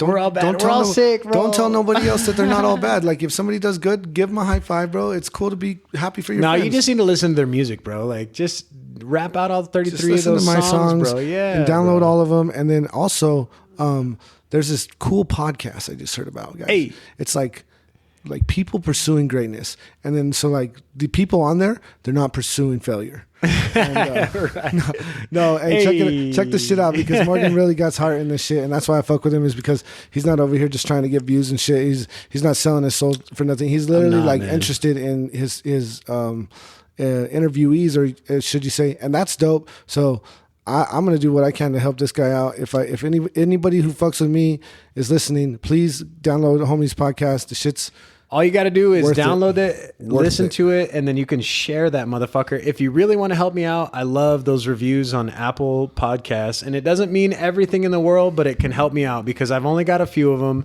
And the more of those reviews that I have for the interviews, the better off I am. But you guys are going to keep hearing from me because I'm like that gnat at the fucking barbecue. I'm just going to keep coming back, bro, because you're going to keep hearing about it because there's so many people doing it, bro. And I don't care if I have a company representing me or not, bro. Like, I represent myself. I work like a big boy, bro. Like, I earn my way to get where I'm at, bro. And that's every single minute, every single second that you hear.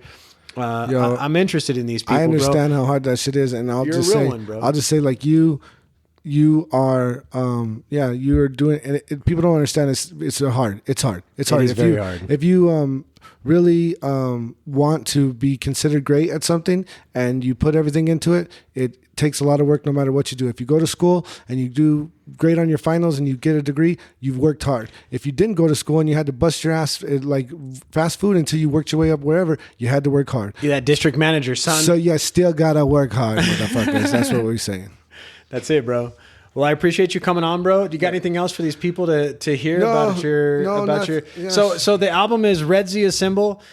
You're gonna look up Hipsta. It's HIP $TA, right? And you can find it on every major. If you're doing YouTube Music, if you're doing Spotify, if you're doing Amazon, Google Play, and Instagram, like Instagram Reels. Plug your Instagram. What's the name of the Instagram? And it's really easy for everybody to remember. I have a luxurious mustache, so the handle on anything is going to be Versace Mustache. It's been for a little bit now that I go by that online. So if anybody's trying to find me online, you can't find it under Hipsta for whatever reason. Just type Versace Mustache, and I'm the only motherfucking Versace mustache. Ow! All right, brother. I appreciate you, man. Thank you for coming on. We're gonna see you in a couple months, and we're gonna see what the results are of this savage 33 song album called Red Zia Symbol from El Hipsta. I appreciate you, man. Thank you for coming on. Yeah, no, I got a love for you, bro. I love you. Lots of love, brother. Yep. All right, man. Yeah, bye.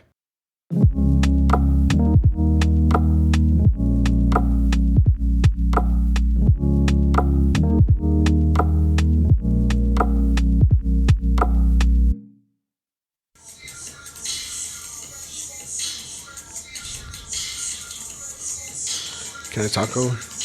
Whatever you want to do, bro. Oh, yeah. You don't have to record it. Oh, yeah. I don't know, too. But no, I was just going to explain, like, it's kind of like a milli. I was thinking about a milli when I made it. Like, you remember a milli? Like, a milli.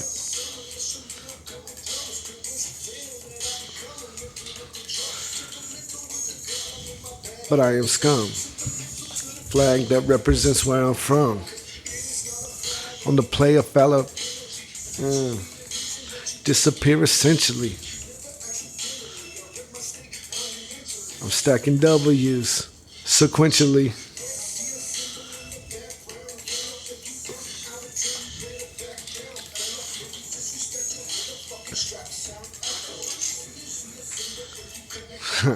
That's Pequeño as fuck. Hey, bro. And freckles.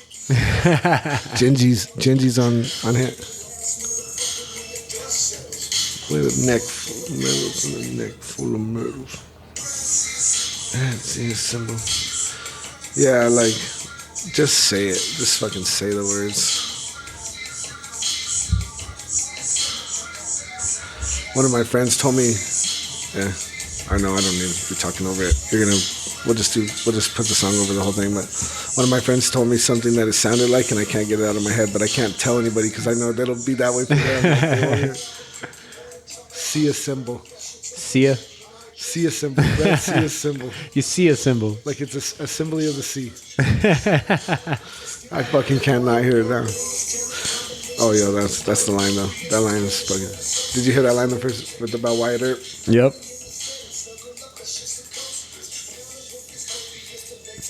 Loneliness. By the Red Zia Symbol, swear that I respect the flag. Watch my back, protect my bag. A town full of fighters, so don't come here trying to flex or brag. Albuquerque is an octagon and we will check your ass. But in every other category, finish somewhere next to last. Yeah. It's better learn to whip that ass. It's like the only thing we do fucking come in first is fighting, bro. Exactly. In every other category, we finish somewhere next to last. Like, it's cool if you don't 49th. Go to school. Just better learn to whip that Right. That's that line, dog. That's the life. Like, that's why I'm just like, hey, you know, if you really are from here, you have to, that has to make you feel some way. And then this drop, dog. This is the ground screw shit. Like, this is the shit that I, like, did when I first started making music that I love, where I just, like, infused techno with hip-hop. Yeah, shout out to Phil Chavez. He fucking literally taught me everything I know about EDM, and he's still one of my favorite producers and produces a lot of songs. Like this shit. Like, I see New Mexico United coming out to that shit. You know what I'm saying? Like, I see, like, John Jones on his next fight. Like, huge, bro. Yeah. Red Zia Symbol in the background, yellow. Red Zia Symbol. Like, come on. Put me on the new Young Guns movie. Right? Are they doing a new Young Guns? Yeah, I heard they're doing it. No. Yeah. I have a song that I'm going to submit. Background, yeah. Oh, switch it up. Background yellow, background yellow. Yo, I rock it out for a while. Like, normally I don't let it ride for this long, but I was feeling the shit when I was making it. But yeah, it all started with this line, and I was going to repeat the Velcro part. I was going to do but then when I heard the Red Zia Symbol repeat, I was like, oh, that's stupid. This line right here, I was so proud of. I've been repping Albuquerque since my shell toes had Velcro. So, yeah.